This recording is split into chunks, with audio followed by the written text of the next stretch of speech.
minit lagi. Jadi sambil-sambil lah kita santai-santai ya. Ada di luar sana yang tanya dengan Ustazah ya. Saya nak tahulah sangat Ustazah macam mana perubatan cara sunnah ni. Yang Ustazah kata 100% ni. Jadi cara macam ni lah. Terus terang Ustazah beritahu ya. Cara perubatan sunnah Rasulullah sallallahu alaihi wasallam 100% ni ya. Memang kita tidak benarkan campur yang lain-lain. Sebab Ustazah nak buktikan bahawa kebenaran, kehebatan sunnah Nabi Muhammad sallallahu alaihi wasallam. Contoh kalau katalah kita tak boleh pakai sabun shampoo luar, kita dah tak boleh nak pakai makanan vitamin dan yang lain-lain ya, yang macam-macam pula benda-benda yang di luar tu. Jadi sebab tu macam Ustazah, selagi orang tu berubat cara macam tu, teruskan cara yang lain, dan bila dah habis dah putus asa, baru cari Ustazah. Sebab Ustazah nak membuktikan memang cara sunnah ini 100%. Jadi Ustazah akan beritahu, kalau tak boleh pakai sabun shampoo ni, saya nak pakai sabun apa, shampoo apa. Jadi bukan Ustazah tak pernah pun jual dekat orang luar macam ni, tak ada. Cuma Ustazah akan beri panduan ya, bagaimana kita jenis apa yang sesuai. Jadi kita walaupun kita ada, tapi kita bukannya untuk orang luar. Sebab Ustazah tahu jenis grade perubatan ni memang susah nak dapat. Dan sebab kita kalau katakan macam Ustazah senangkan nama kita pun, kalau Hafizul Surat tu kita lebih pada nama Pati Ahmad. Kenapa Pati Ahmad? Sebab dia punya kualiti dia dan sebagainya. Jadi bila kata Pati Ahmad tu, kita bukan hanya ada satu grade. Kita ada 2, 3 grade, 4 grade ya. Itu yang grade-grade perubatan kalau jenis habatus sauda dia. Begitu juga minyak zaitun dan lain-lain. Jadi kalau kita nak berubat cara sunnah ni kalau saya dah terbiasa makan ubat ni, katalah saya ada makan ubat 4 jenis penyakit. Jadi bila kita berubat cara sunnah Rasulullah sallallahu alaihi wasallam, bila Ustazah tengok apa, Ustazah akan check dulu sakit macam mana, Ustazah akan tengok ya, dan melalui pengalaman ya, bukan Ustazah ada benda-benda lain, tidak. Ustazah dah lalui ya, Ustazah tiap-tiap hari, kadang-kadang masa ni Ustazah tengok orang sakit kerana punca makan ubat yang mengandung steroid ya. Kadang-kadang disebabkan lahir tahun berapa-berapa, Ustazah akan tanya ya, mengambil adakah mengambil yang ini ya, benda-benda ini berapa lama. Kalau orang yang jenis makan herba apa, semua tu benda tu dah ada pengalaman. Jadi setiap apa yang kita buat, yang kita makan, yang tidak mengikuti apa yang tidak datang daripada Nabi, yang tidak ada daripada Allah Ta'ala, dia akan mendatangkan memudarat pada diri kita. Jadi sunnah ni berbeza. Cuma bezanya Ustazah tak berani. Mungkin orang meniaga akan marah pada Ustazah ya, sebab baru ni bila dengar mereka dah seronok dah, Ustazah cerita pasal minyak zaitun tu, saudat dan sebagainya. Tapi mereka akan marah Ustazah balik sebab bila saya kata ya jenis grade perubatan. Jadi diorang akan marah ya. Jadi tak bolehlah macam tu. Sebab Ustazah bila Ustazah punya prinsip, Ustazah nak buktikan orang cara makanan buat sunnah tu macam mana ya. Ustazah nak beri tunjuk ajar orang, biar jadi bila orang berubat cara sunnah ni 100% dia nampak menyelesaikan. Katalah kita ada 10 jenis penyakit ya, bayangkan sunnah ni menyelesaikan keseluruhan. Kadang-kadang kita penyakit yang dah lama, yang tersembunyi ya, sunnah akan tunjuk. Kita pernah ambil jarum, kita pernah masuk ke, kita pernah jatuh 10 tahun yang lalu, sunnah akan menyelesaikan ya masalah-masalah kita, tapi semua tu dengan ilmu. Sebab tu Ustazah tak berani. Kalau kata orang tanya Ustazah melalui WhatsApp ya, orang tanya Ustazah melalui Facebook ya, Ustazah tak berani nak mesyurkan. Sebab Ustazah tak tahu bagaimana grade perubatan mereka, grade-grade di luar. Walaupun orang mendakwa, oh ini yang terbaik, ini terbaik, itu kata mereka. Tapi kalau Ustazah dah buat lebih 20 tahun, Ustazah tahu, Ustazah memang nampak kalau pesakit kanser ni bukan boleh sebarangan minyak zaitun dan sebagainya. Jadi benda-benda ni minta maaf ya, Ustazah tak nak. Ustazah bukannya ada berniat untuk meniaga ke apa, tak ada ya. Jadi kita sama-sama jujur ya. Jadi jangan kata bila Ustazah sampaikan ni, Ustazah tak ada pun niat nak jatuhkan bisnes orang ni, Ustazah cuma sampaikan amanah yang Ustazah ya, di mana Ustazah dah bantu orang-orang yang kembali ya, bila mereka dah putus asa yang lain, mereka benar-benar nak memahami cara sunnah Nabi Muhammad sallallahu alaihi wasallam. Okey, kita dah pukul 9.30 ya.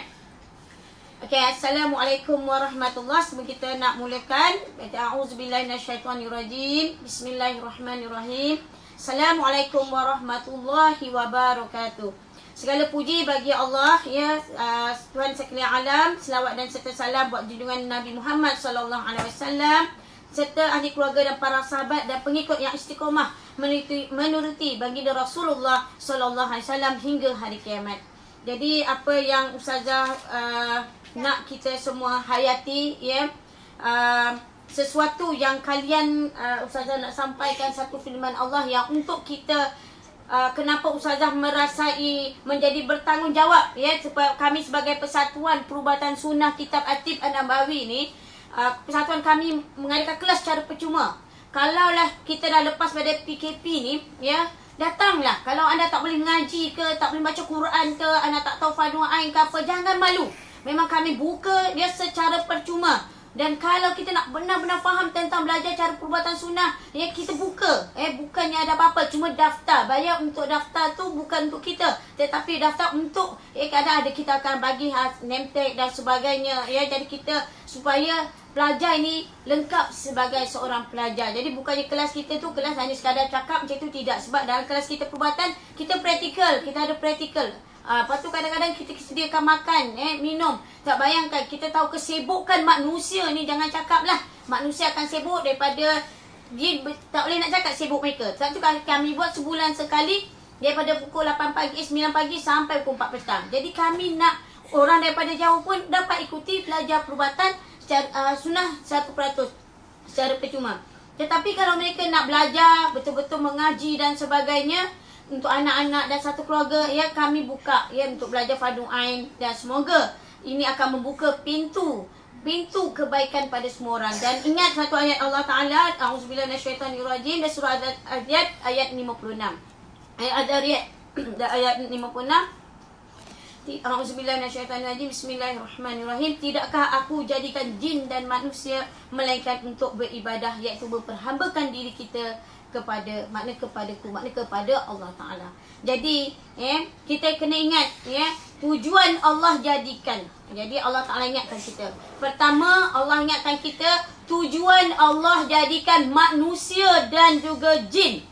Manusia, Allah jadikan jin dan manusia, tujuannya supaya manusia itu hanya satu, beribadah. Maknanya memperhambakan diri kepada Allah. Jadi sebelum kita nak benar-benar menjadi hamba Allah, yang bagaimana yang dimaksudkan daripada surah Az-Zariyat ini ayat 56 ini, jom kita sama-sama menjaga diri kita daripada merosakkan dan membatalkan syahadah. Jadi daripada syahadah ini nampak simple dan ringkas, tetapi mempunyai maksud yang amat mendalam supaya kita menjadi orang menerima nasihat Allah Ta'ala dalam Al-Quran, mengingatkan, hai manusia, bukan saja jin dan manusia, Allah ingatkan tujuan aku jadikan kamu dekat dunia ni, kata Allah Ta'ala, adalah untuk kamu beribadah kepadaku, memperhambakan kepadaku, bukannya kamu menjadi hamba kepada dunia.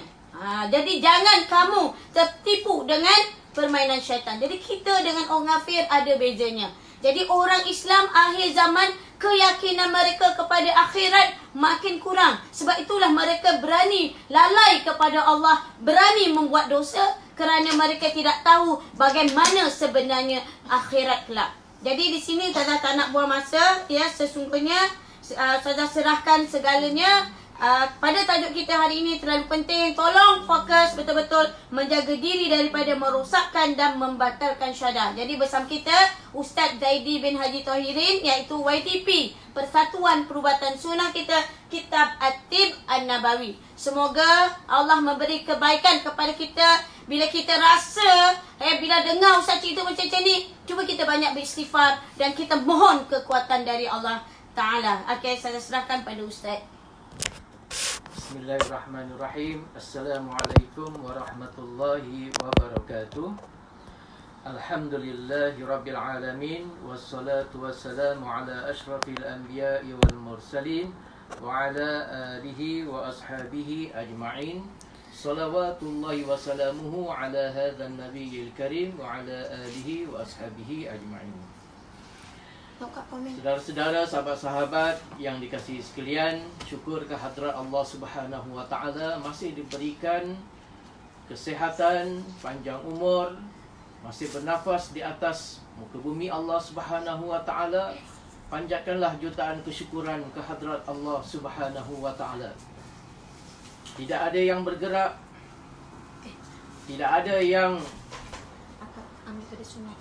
diciptakan, tidak ada yang dimatikan, melainkan segala-galanya itu adalah daripada Allah Subhanahu wa Ta'ala.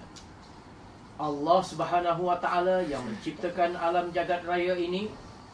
Allah Subhanahu wa Ta'ala yang menghidupkan segala yang mati. Dan kepada Allah Subhanahu wa Ta'ala lah semua manusia akan dihimpunkan kembali. Jadi teruskan berpegang teguh dengan apa yang disarankan oleh baginda Rasulullah sallallahu alaihi wasallam dikala kita berdepan dengan keadaan dan suasana zaman sekarang ini.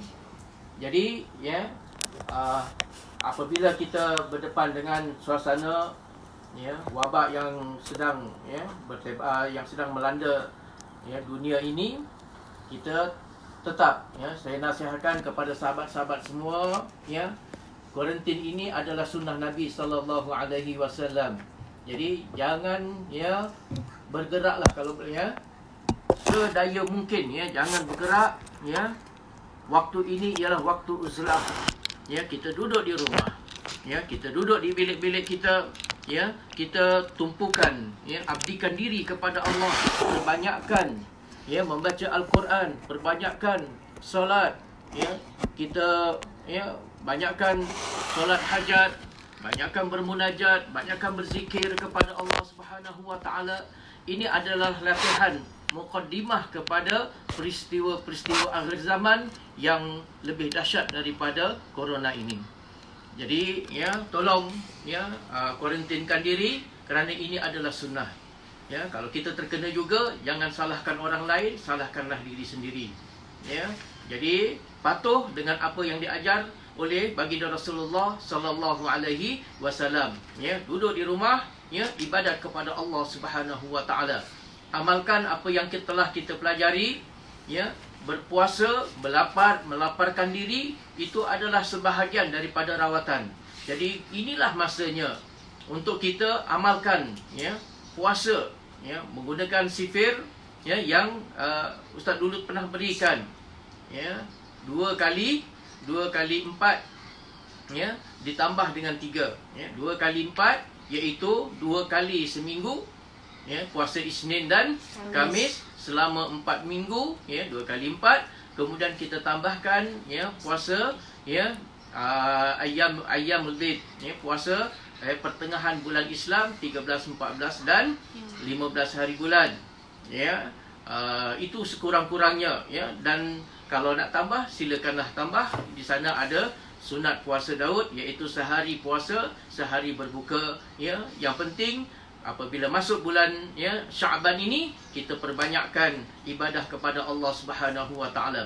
Jadi salah satu daripada rawatan sunnah Nabi sallallahu alaihi wasallam ialah dengan melaparkan diri, untuk nak aktifkan enzim-enzim yang ada di dalam tubuh kita, nak aktifkan antibody kita untuk kuat melawan kepada sebarang virus, bakteria dan sebagainya. Yang paling utama sekali, amalkan terus apa yang diajar oleh Nabi sallallahu alaihi wasallam. Waktu pagi buat apa? Waktu makan, apakah makanan yang perlu kita makan? Dan di waktu-waktu begini, apakah yang paling sesuai sekali untuk kita konsumsi, baik makanan ataupun minuman, kerana mizaj untuk penyakit COVID-19 ini ialah sejuk dan juga lembab. Jadi kita kena cari bahan yang boleh memanaskan tubuh kita, dan unsurnya sebaiknya unsur yang kering, bukan yang lembab. Jadi dengan pengetahuan itu, insya-Allah kita mampu mengekang virus yang sedang melanda kepada dunia Islam. Baik tuan-tuan yang dikasihi sekalian, Ibn Sina yang digelar sebagai bapa perubatan Islam pernah menyebutkan di dalam kitabnya Al-Qanun fit Tibb satu kata-kata yang masyhur, di mana Ibn Sina mengatakan al-wahm nisfudda, iaitu rasa panik, rasa kita dalam keadaan ketakutan yang berlebihan, itu adalah separuh daripada penyakit. Sebenarnya penyakit tu 50% je. Tetapi oleh kerana kita menangani penyakit ini berlebihan, kita terlampau sangat takut, kita terlampau sangat perasaan melampau itu sebenarnya itu sudah separuh daripada penyakit. Itu separuh daripada penyakit. Jadi kita jangan terlampau panik dalam menghadapi ini. Sebab itu Nabi SAW menenangkan apabila Sayyidatina Aisyah radhiyallahu anha bertanya, apakah itu ta'un? Nabi menjawabkan, ta'un itu adalah bala kepada sesiapa yang Allah Ta'ala kendaki, dan dia juga adalah rahmat kepada orang-orang mukmin. Ucapan yang pertengahan, ucapan yang pertengahan untuk melegakan supaya kita tidak terlampau panik. Kalau Nabi SAW hanya menyebutkan itu adalah azab, maka kita akan rasa panik. Tetapi selepas itu Nabi iringi rahmat kepada orang mukmin supaya kita merasa lega.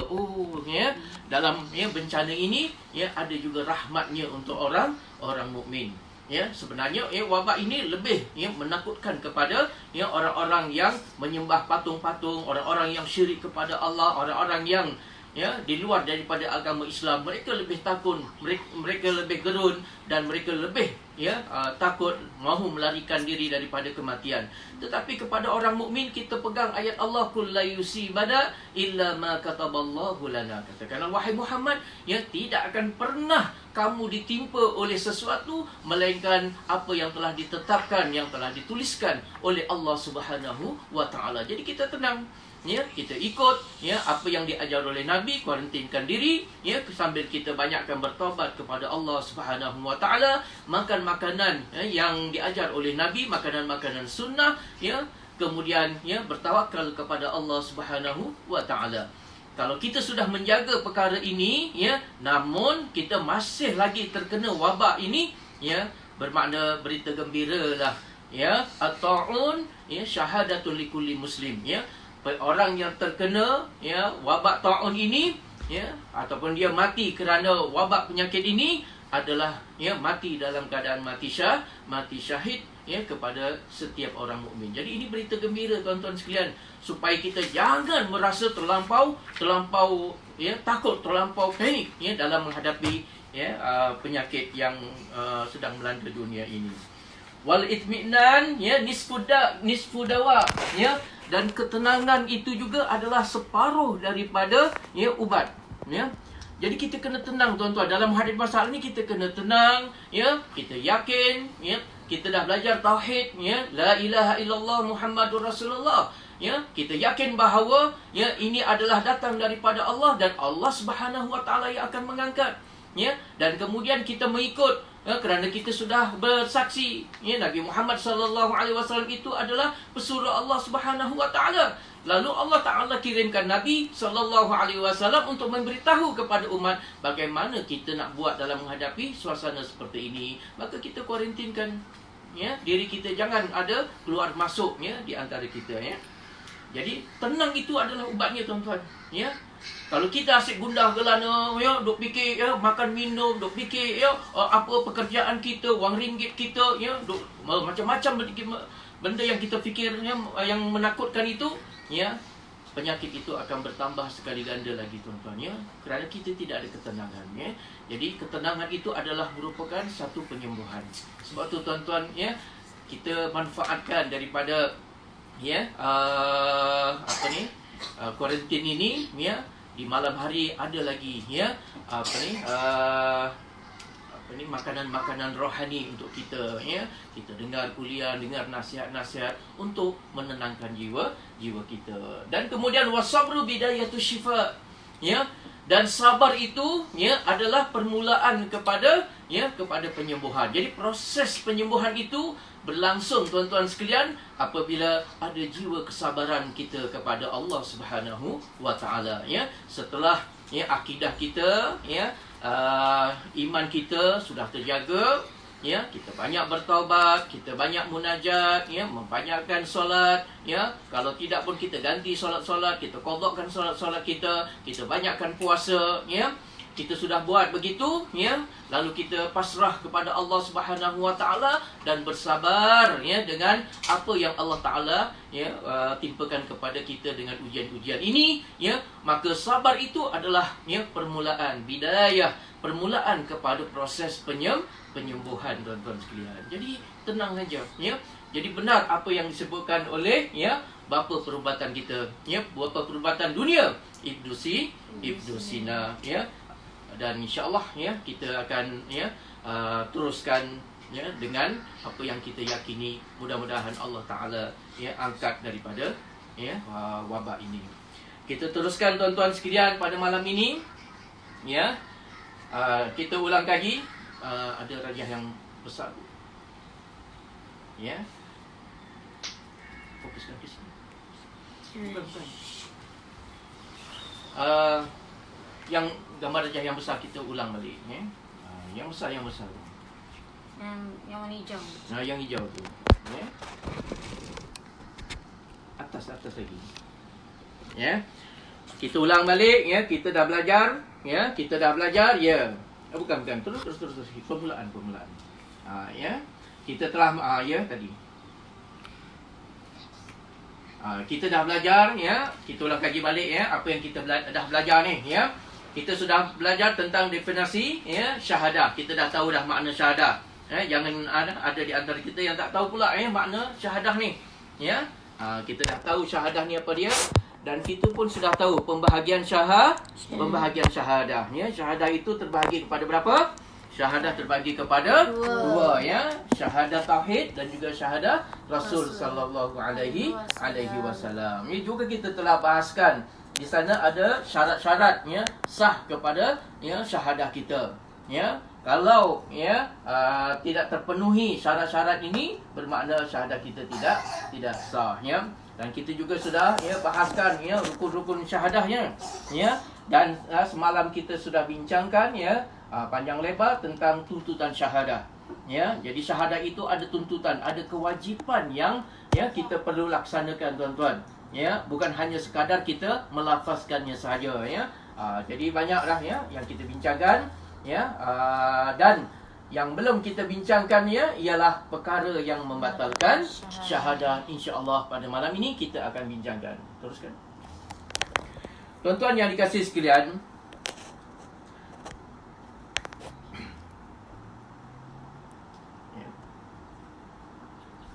perkara-perkara yang membatalkan syahadah ini, ya, melibatkan kepada, ya, 3 perkara, ya. Syahadah seseorang muslim itu boleh terbatal disebabkan i'tiqad dia. Yang pertama disebabkan i'tiqad dia. Apa makna i'tiqad? I'tiqad ini ialah kepercayaan, ya, di dalam, ya, jantung hati manusia, ya. Yang pertama i'tiqad. Jadi i'tiqad dia, kepercayaan dia, pegangan dia, ya, tidak betul, ya. Jadi kalau pegangan dia tak betul, maka terbatallah syahadahnya. Itu yang berkaitan dengan qalb, ya, jantung hati kita, ya, batin kita. Yang kedua, ya, syahadah ini boleh terbatal disebabkan perbuatan, ya. Kerana seseorang melakukan sesuatu perbuatan yang menyimpang daripada yang diajar oleh Allah dan juga Rasul, seorang itu boleh terbatal syahadahnya, ya. Dan yang ketiga, ya, disuruh apa? Perkataan, ya. Seseorang yang melafazkan perkataan-perkataan tertentu, ya, boleh membatalkan syahadah. Mari kita, ya, lihat satu persatu apakah perkara yang membatalkan syahadah pada, ya, pada i'tiqad, ya, pada kepercayaan.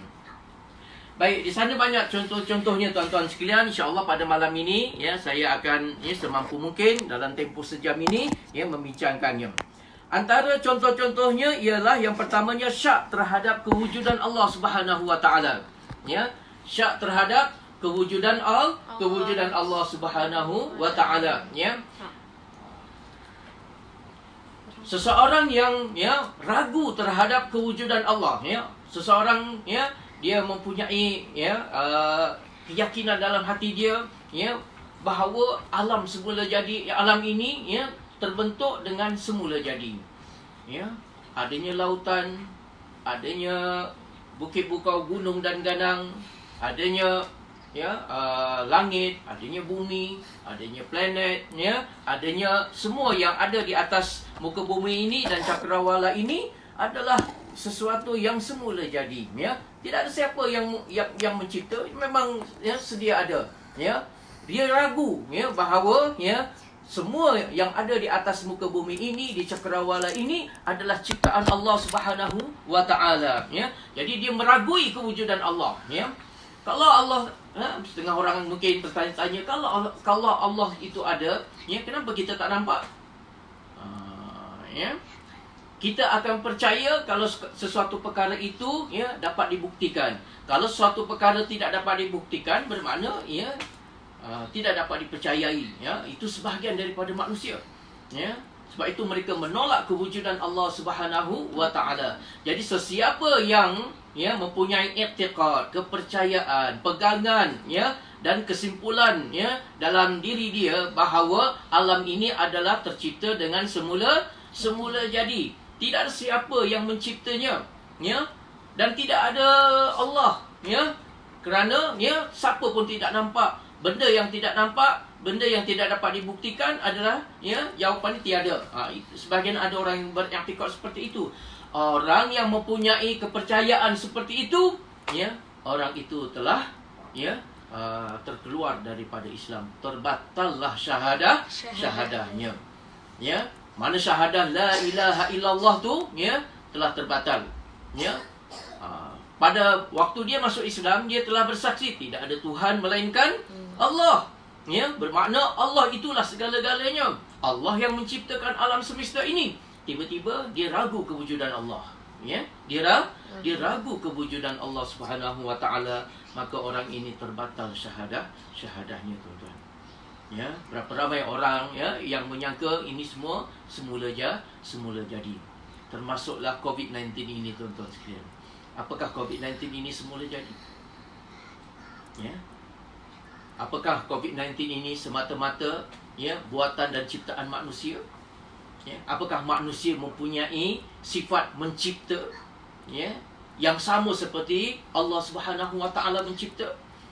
Kalau kita menyamakan kekuasaan penciptaan itu, Allah dan juga ada makhluk juga yang mempunyai kekuasaan mencipta, menghidup dan mematikan, bermakna terbatallah syahadah kita. Kita telah menduakan, kita telah syirik kepada Allah Subhanahu wa taala. Jadi kita kena yakin, sebab itu orang Islam ini tenang. Dengan akidah ni kita tenang. Bahawa sesuatu yang wujud itu pasti ada penciptanya. Dan penciptanya ialah Allah Subhanahu wa taala. Dan COVID-19 ini adalah bukti bahawa Allah Taala itu wujud. Bukan semua perkara mesti dilihat. Virus ini tidak dapat dilihat dengan mata kasar kita, tuan-tuan. Tetapi benda ni wujud. Benda ni ada, tuan-tuan. Buktinya tengok sekarang satu dunia mengalami wabak penyakit COVID-19 ini. Jadi bukan semua benda mesti dapat dilihat dengan mata kepala. Jadi orang yang ragu dengan kewujudan Allah, terbatallah syahadahnya. Jelas jadi kita dalam menghadapi COVID-19 ini kita tenang saja, tuan-tuan. Pasti oleh kerana ia datang kepada Allah, maka Allah Ta'ala jualah yang berkuasa untuk mengangkatnya, tuan-tuan.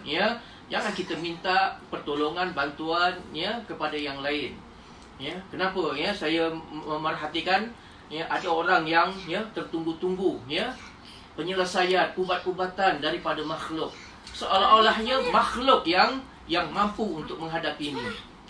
Tapi tidak mengadu kepada Allah, tidak berdoa kepada Allah, tidak bermunajat kepada Allah, tidak meminta pertolongan kepada Allah Subhanahu wa taala. Jadi sebahagian daripada manusia tu watak-watak mereka menampakkan apa yang ada di dalam jiwa dia. Apakah mereka benar-benar yakin kepada Allah Subhanahu wa taala ataupun ya dia ragu kepada Allah dan ya akhirnya dia meminta pertolongan ya kepada selain daripada Allah, meminta pertolongan kepada bijak pandai, meminta pertolongan kepada makhluk. Ya, ini syirik dan terbatal syahadahnya tuan-tuan tanpa kita sedari. Jadi berhati-hati tuan-tuan. Ya, dalam menghadapi apa-apa kita mestilah hadapi dengan tauhid kepada Allah Subhanahu wa taala. Yang kedua, ya, iaitu ya syak terhadap kerasulan Muhammad sallallahu alaihi wasallam ataupun ya 25 rasul-rasul yang lain. Ya, kita ragu ya tidak mempercayai kebenaran ya dan kewujudan ya rasul-rasul yang 25 itu. Ya, sekurang-kurang ya rasul yang wajib kita yakini ya 25 rasul ya. Jadi kita ragu ya apakah benar Nabi Muhammad itu ya nabi ya akhir zaman, apakah ya benar Nabi Muhammad sallallahu alaihi wasallam itu adalah utusan Allah Subhanahu wa taala, apakah benar ya segala yang diperkatakan yang dilakukan oleh Nabi sallallahu alaihi wasallam itu adalah datang daripada Allah Subhanahu wa taala. Ya, kadang-kadang orang rasa ragu begitu. Sebab itu tuan-tuan, bila datang hadis Nabi, sunnah Nabi, mereka ragu ya ke ya boleh ke ya, betul ke ya, apabila Nabi sebutkan ya habbatus sauda itu adalah ya penyembuh kepada segala ubat ya, datang keraguan ya, betul ke ya, taklah semua ya, macam-macam lagi ya ngongek kita ni ya. Ada je yang kita ya begitu beginilah ya, ngongek lah tu ya. Jadi ya itu melambangkan bahawa ya jiwa kita tu ya tidak sepenuhnya ya yakin bahawa Nabi sallallahu alaihi wasallam itu adalah pesuruh Allah. Jadi jangan kita syak tuan-tuan. Jangan kita ragu ya, jangan ada ya sesuatu pun ya terhadap syahadatul rasul tu ya, bahawa Nabi Muhammad itu adalah utusan Allah. Kalau ada keraguan sedikit sahaja ya, bermakna terbatallah syahadah kita. Ya, syahadah Rasul kita terbatal. Apa makna syahadah Rasul tu? Ya, syahadah kita terbatal tuan-tuan.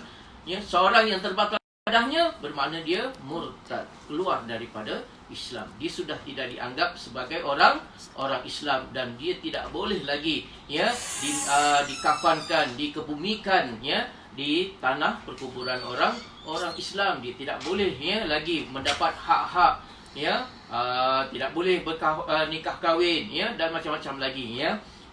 Jadi dia dah tak boleh dah, dia dah keluar daripada Islam ya, kalau dia mempunyai syak terhadap Allah dan juga Rasul. Yang ketiga apa tuan-tuan?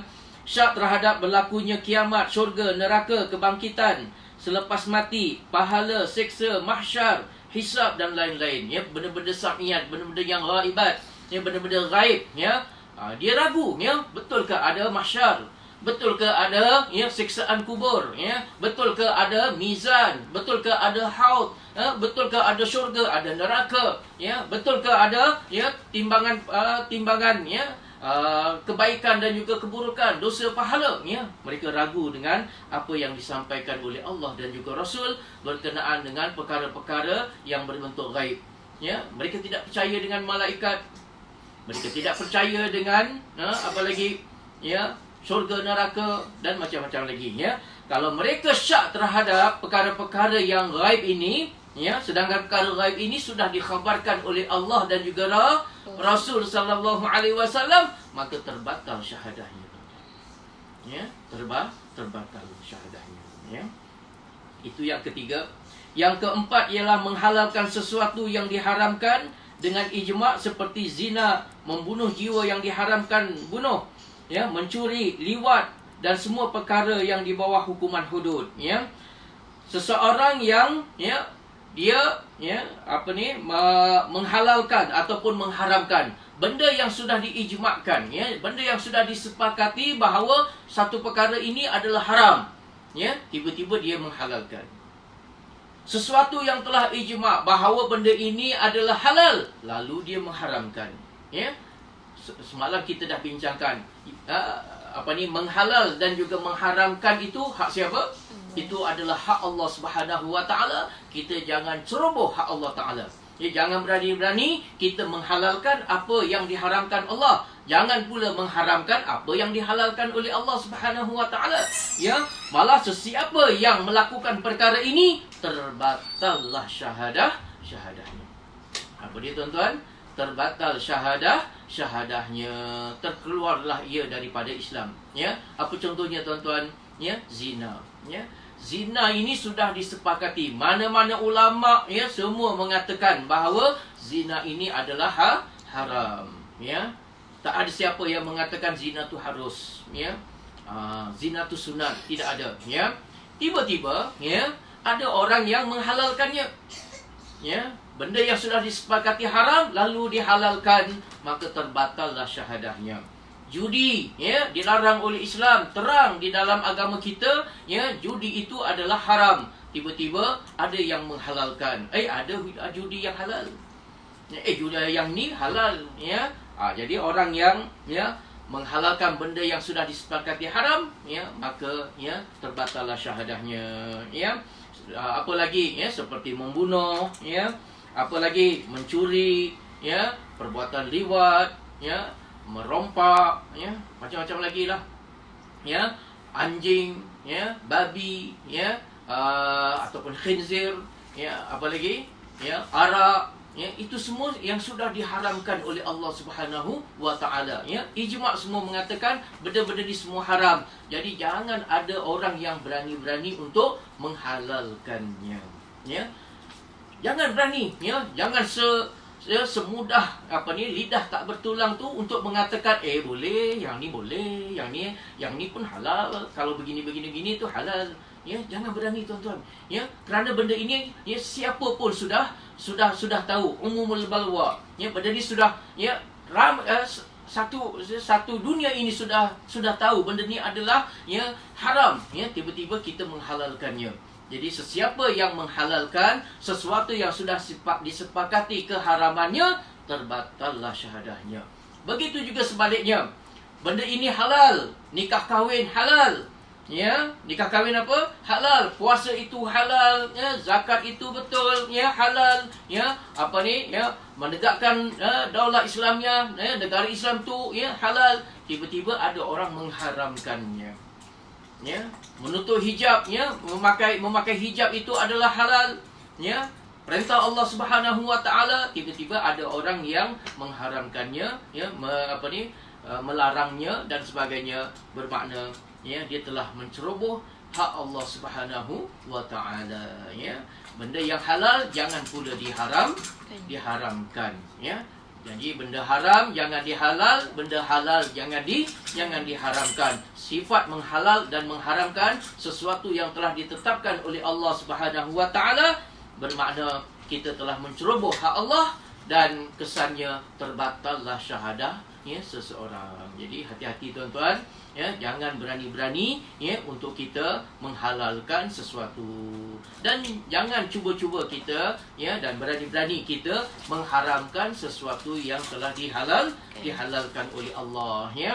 Ya, makan ikan tu halal ya, tiba-tiba kita kata tak boleh makan ikan ya. Makan daging lembu tu halal ke haram? Halal ya. Tiba-tiba ada satu kumpulan ya, dia mengharamkan pengikutnya daripada makan daging lembu. Ini telah ya melakukan pencerobohan kepada hak Allah Subhanahu wa taala. Jadi tidak betul ya, tidak betul. Nikah kahwin tu halal ataupun haram? Halal ya. Tiba-tiba ada yang mengharamkan. Oh ya, kalau golongan ini tak boleh berkahwin ya, golongan ini boleh berkahwin ya.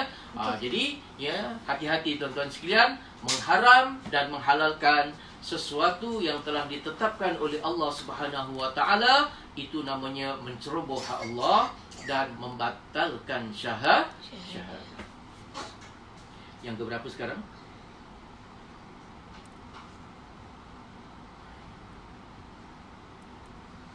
Yang kelima ya, menafikan perkara sunat dengan ijma' ulama seperti sunat rawatib dan sunat 2 hari raya ya. Jangankan benda yang jelas halal dan juga jelas haram ya. Al halalu bayyinun wal haramu bayyinun ya. Bukan hanya sekadar itu ya, tetapi benda yang sudah disepakati ya, benda ni adalah sunat. Apa contohnya? Ya, sunat ya sembahyang rawatib, sembahyang ya rawatib ni, sembahyang sunat, ba'diyah, qabliyah dan sebagainya, itu sudah termaktub. Semua ulama-ulama sepakat bahawa itu adalah solat sunat. Tiba-tiba ya kita ya menafikannya. Ada orang menolak ya sesuatu yang telah disepakati, walaupun benda itu benda yang sunat ya, maka terbatallah syahadahnya. Ya. Begitu juga contohnya ya sembahyang dua hari raya ya. Sembahyang 2 hari raya adalah ya sunat muakkad kepada ya mazhab Imam Syafi'i ya. Tiba-tiba ada satu golongan ya tak perlu sembahyang hari raya. Ya, tidak ada sembahyang hari raya di dalam Islam ya. Dia menafikan sesuatu yang telah disepakati oleh ulama-ulama, maka ya dia terbatal syahadahnya. Ya, terbatal apa? Syahadahnya, tuan-tuan ya. Jadi perhatikan.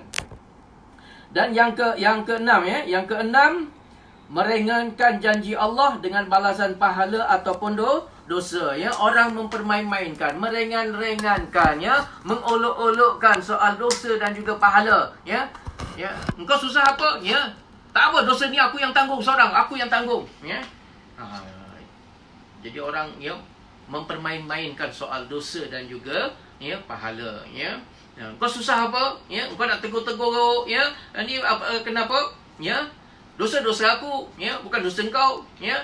Dosa aku yang tanggung ya, bukannya engkau ya. Mereka meringan-ringan mempermain-mainkan soal dosa dan juga pahala ya. Sesiapa yang meringan-ringankan, meremeh-remehkan dan ya mempermainkan soal dosa dan juga pahala ya, boleh gugur syahadahnya, tuan-tuan. Ya, boleh apa? Boleh gugur syahadahnya ya. Ni saya ya, kita dapat banyaklah ya dalam apa ni Instagram, dalam Facebook ni, kadang-kadang orang berkata begitu ya, dengan sombongnya ya. Bila ada orang tegur ya, ada orang nasihat ya, dosa dah saya yang tanggung, kau susah apa ya. Jangan campur apa ni hal orang, jangan campur apa ni ya peribadi orang. Ya. Jadi ya, orang yang meremehkan soal dosa dan juga pahala ya, silap-silap boleh terbatal syahadahnya ya. Tidak di dunia ya, kita takut nanti di akhirat. Kita rasa ya syahadah kita sempurna ya, syahadah kita tidak ada cacat celah, tetapi di sisi Allah Subhanahu wa taala kita terkeluar daripada golongan orang-orang yang bersyahadah. Baik, itu contoh yang pertama tadi ya. Belum. Mana ni? Sekali atas ni.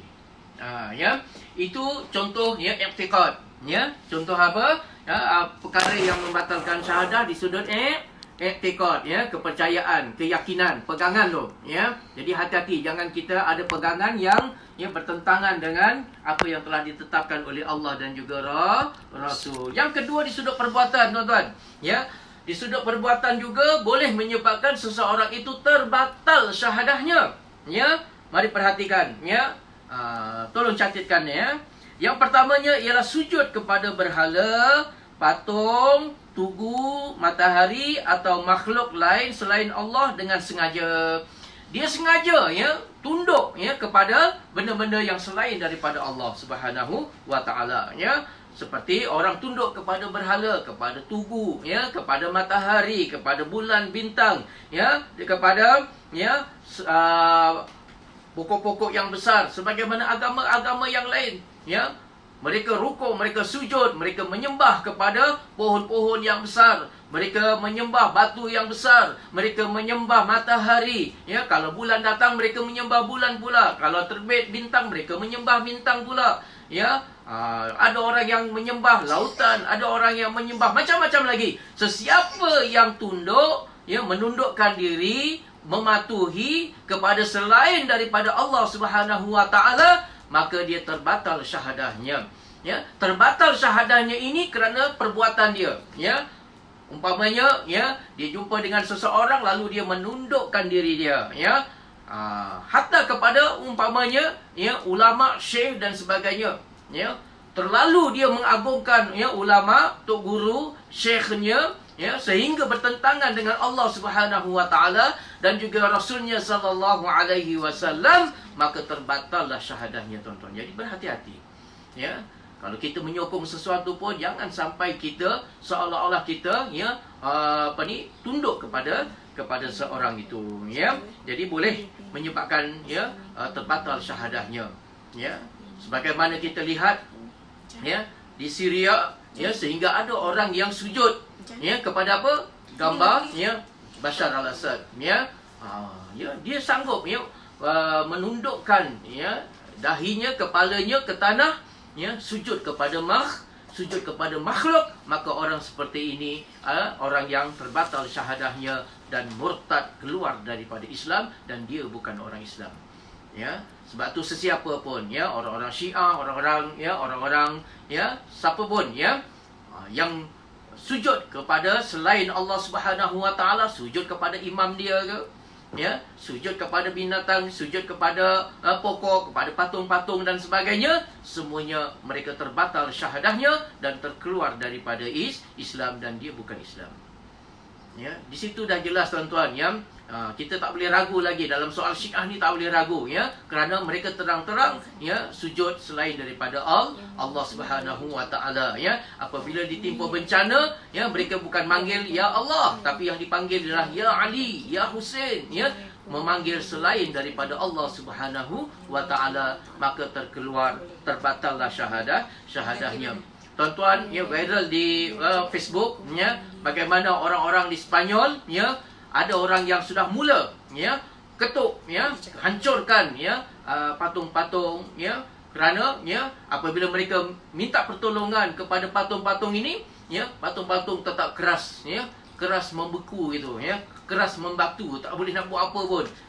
Lala dia kata apa? Engkau pun tak boleh tolong aku. Baik, aku pecahkan, habis dipecahkan patung-patung ni semua, tuan-tuan. Mudah-mudahan dengan peristiwa COVID-19 ini, sebahagiannya tetap kufur kepada Allah, tetapi mudah-mudahan sebahagiannya melihat kebesaran dan keagungan siapa? Allah Subhanahu Wa Taala. Itu adalah satu pemikiran yang simple, kalaulah virus ini pun tidak dapat dilihat oleh mata, bagaimana dengan Allah Subhanahu Wa Taala? Jadi bukan semestinya benda yang tidak dapat dilihat itu tidak ada, Dan apabila kekuatan makhluk ini semuanya telah tunduk, China adalah kekuatan super power yang baru yang muncul di atas muka bumi ini.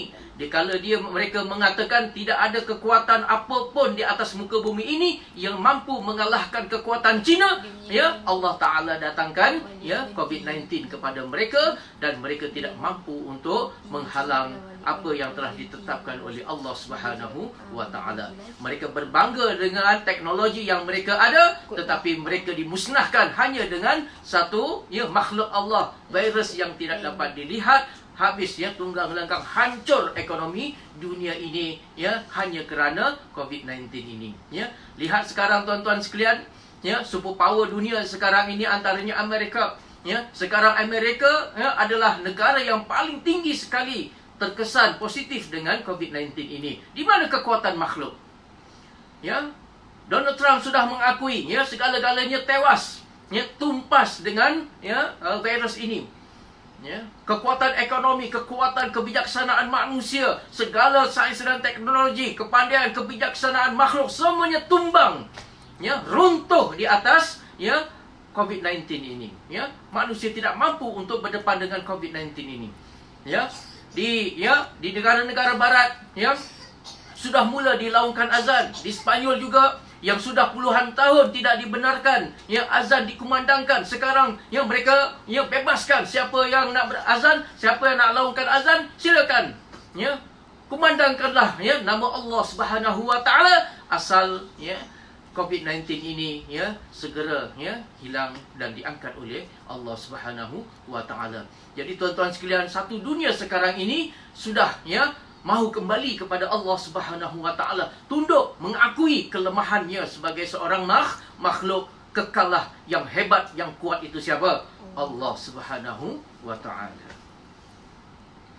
Yang kedua, mencampakkan mushaf Al-Quran ke tempat yang hina seperti najis, tandas, tong sampah.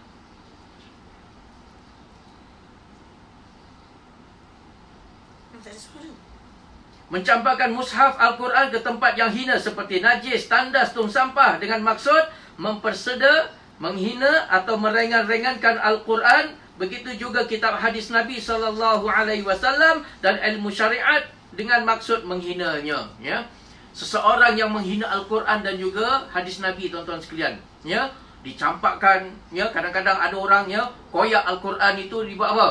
Ya, dibuat penyapu, sapu najis. Ya, dipijak-pijaknya Al-Quran.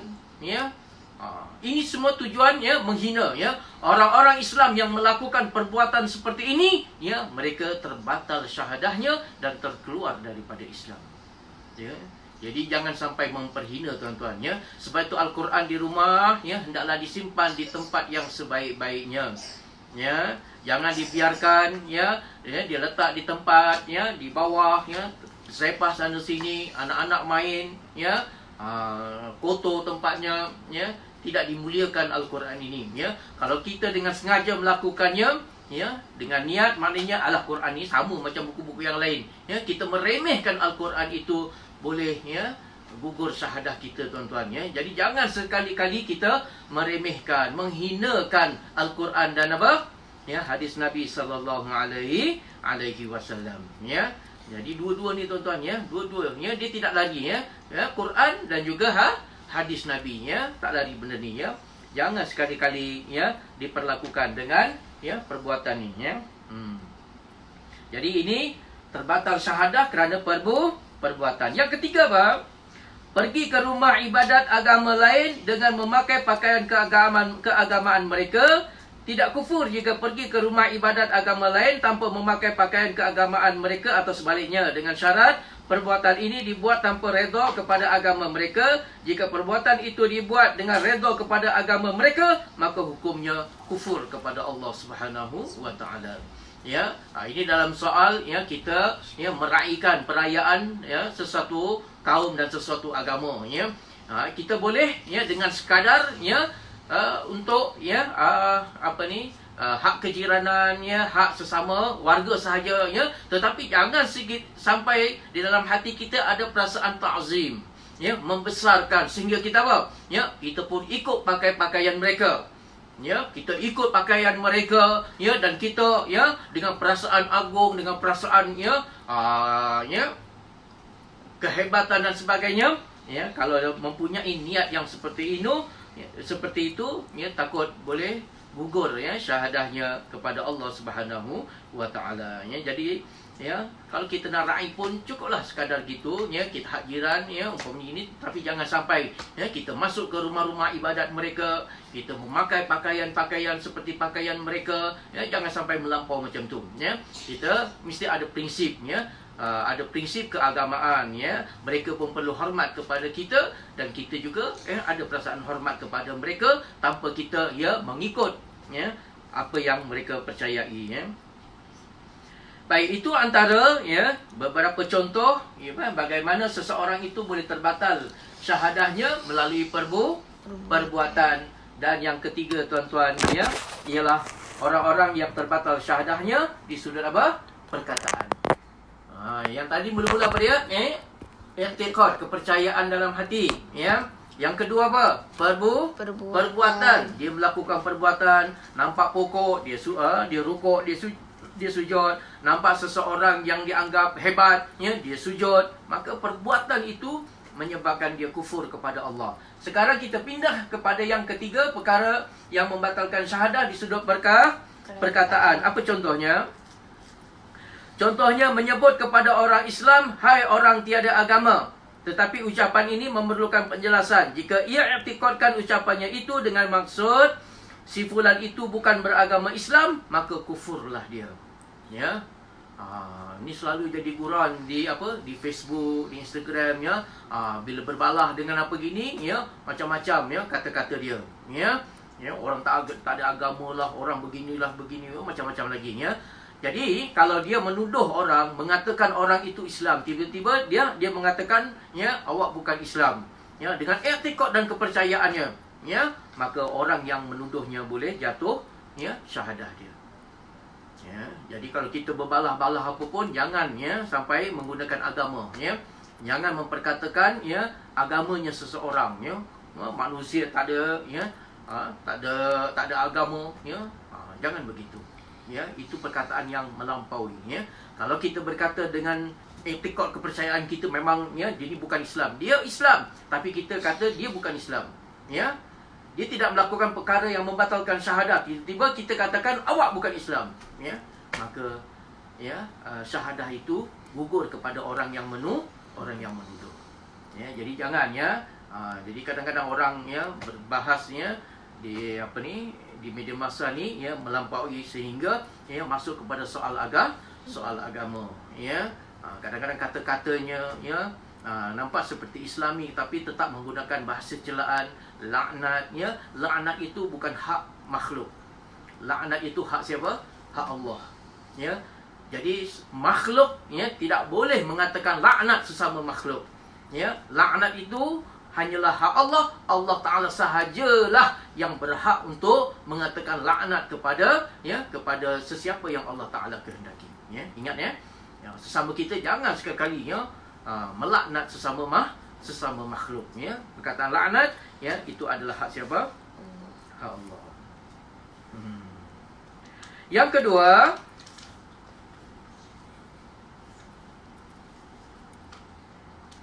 mempermainkan nama Allah atau janji Allah memberi pahala syurga, neraka sambil meringankannya. Ya, itu orang yang mempermainkan nama Allah. Ya. Allah ni ada ke tidak? Allah ya, ini pun tak boleh nak tolong. Macam-macam kata ya yang mengaitkan Allah Subhanahu Wa Taala. Ya. Mana ni Allah ni tak mampu ke, tak ada ke? Muncullah Allah. Ni semua perkataan-perkataan yang mempermain-mainkan nama Allah Subhanahu Wa Taala. Ya. Mana ada ya tak kena pun, ya tak ada balasan pun, ya. Tengok ya orang tu kufur, orang tu kafir, ya tak ada apa-apa pun, tak ada balasannya pun. Ni mempersendakan ya tentang ya balasan-balasan. Ya soal pahala, soal dosa dan juga pahala. Ya. Tengok dia menyembah berhala tapi hidupnya ya tenang-tenang aja, hidupnya ya bahagia, kaya raya, senang. Ya. Tengok orang yang ya kononnya sembahyang, kononnya sujud kepada Allah, kononnya beragama tapi hidupnya ya makan pun tak cukup, dengan miskin, baju koyak rabak, macam-macam menghina ya. Mempermain-mainkan soal pahala dan juga dosa ini juga boleh ya menggugurkan syahadah tuan-tuan ya. Jadi berhati-hati tuan-tuan ya dalam soal kata-kata ni ya, kerana ada kaitan dengan akidah seseorang ya. Jangan suka mempermain-mainkan ya dosa dan juga pahala. Apa lagi ya? Seseorang yang menyebut kalau Allah menyuruh melakukan sekian-sekian, saya tidak akan melakukannya, sambil meringankan suruhan Allah atau degil dan engkar ya. Ya. Siapa yang suruh sembahyang ni? Ya Allah, aku tak nak. Ya. Siapa suruh ni? Nabi ya. Nabi ya, aku tak nak. Ini biasa tuan-tuan ya. Kami yang terlibat di dalam perubatan ini ya sering mendengar kalam-kalam ini ya. Bila ya disebutkan ya ini adalah ya datang daripada hadis Nabi sallallahu alaihi wasallam ya. Tetapi ada orang yang memperolok-olok mempermainkan ya. Ini zaman Nabi ya, bukan ada zaman sekarang. Nabi hidup zaman dulu ya, seolah-olah ya hadis-hadis Nabi sesuai untuk zaman dahulu, tidak kepada zaman sekarang. Orang mempermain-mainkan ya. Bila kita sebut habbatus sauda, itu ya sesuai pada itu Nabi sebutkan di zaman itu ya. Jadi zaman sekarang sudah berbeza, zaman sekarang sudah berubah. Sekarang ini ada sains dan teknologi ya. Jadi ya hadis itu sudah tidak sesuai. Ya. Jadi meremehkan apa yang datang daripada Allah dan juga Rasul sallallahu alaihi wasallam, ini boleh membatalkan syahadah tuan-tuan, jangan main-main. Ya. Selalu saya dengar benda ni, ya. Bila kita ajak ya, umpamanya semalam kita bahaskan tentang khal, cuka ya. Kita bahaskan khal ataupun cuka ya. Tapi kita mempermain-mainkan ya. Ala khal cuka ni ya barangkali sesuai zaman dahulu ya. Untuk zaman sekarang ni ya, oleh kerana virusnya barangkali berbeza agaknya ya. Kita gunakan bahan yang lain ya. tanpa kita sedari bahan yang datang itu ya, bahan yang tercemar dengan ya, bahan-bahan yang meragukan, bahan-bahan terlarang dan sebagainya. Ya, jadi berhati-hati. Kalau dia hanya sekadar guna tetapi tidak ada ya, kepercayaan, i'tiqad dan sebagainya, barangkali dia boleh lepas. Tapi kalau dia disertai melakukannya, disertai dengan ini lebih baik ya, daripada apa yang disebut oleh Nabi SAW. Ya, ini lebih ya, moden. Ya, yang disebut oleh Nabi ya, itu sudah ketinggalan zaman, sudah tidak relevan dengan ya, zaman sains ya, dengan ilmu dan sebagainya. Kalau mereka melakukannya dengan i'tiqad yang seperti itu, boleh terkeluar syahadahnya, terbatal syahadahnya, murtad daripada agama Islam. Gitu tuan ya. Banyak kan? Sebutannya hanya sikit saja, asyhadu an la ilaha illallah wa asyhadu anna Muhammadur Rasulullah, tetapi cabang-cabangnya tuan-tuan ya, begitu banyak. Ya, jadi jangan ya, mempermain-mainkan soal ya, syahadah ini. Apa lagi? Contohnya ya, menyebut berapa kali dah aku sembahyang tapi tak pernah bernasib baik. Soal apa macam ni? Ni kata-kata ni. Ya. Saya dengar semalam ya, ada seorang ustaz yang berceramah, wasta'inu bisabri wassalah. Ya, mintalah kamu pertolongan dengan sabar dan solat. Aku dah sembahyang dah, banyak kali dah aku sembahyang, aku dah sujud dah, segala macam ya, aku dah buat, tak ada apa pun. Ya. Aku tetap miskin. Allah Taala boleh bagi makan ke? Ada tak kata begitu? Ya.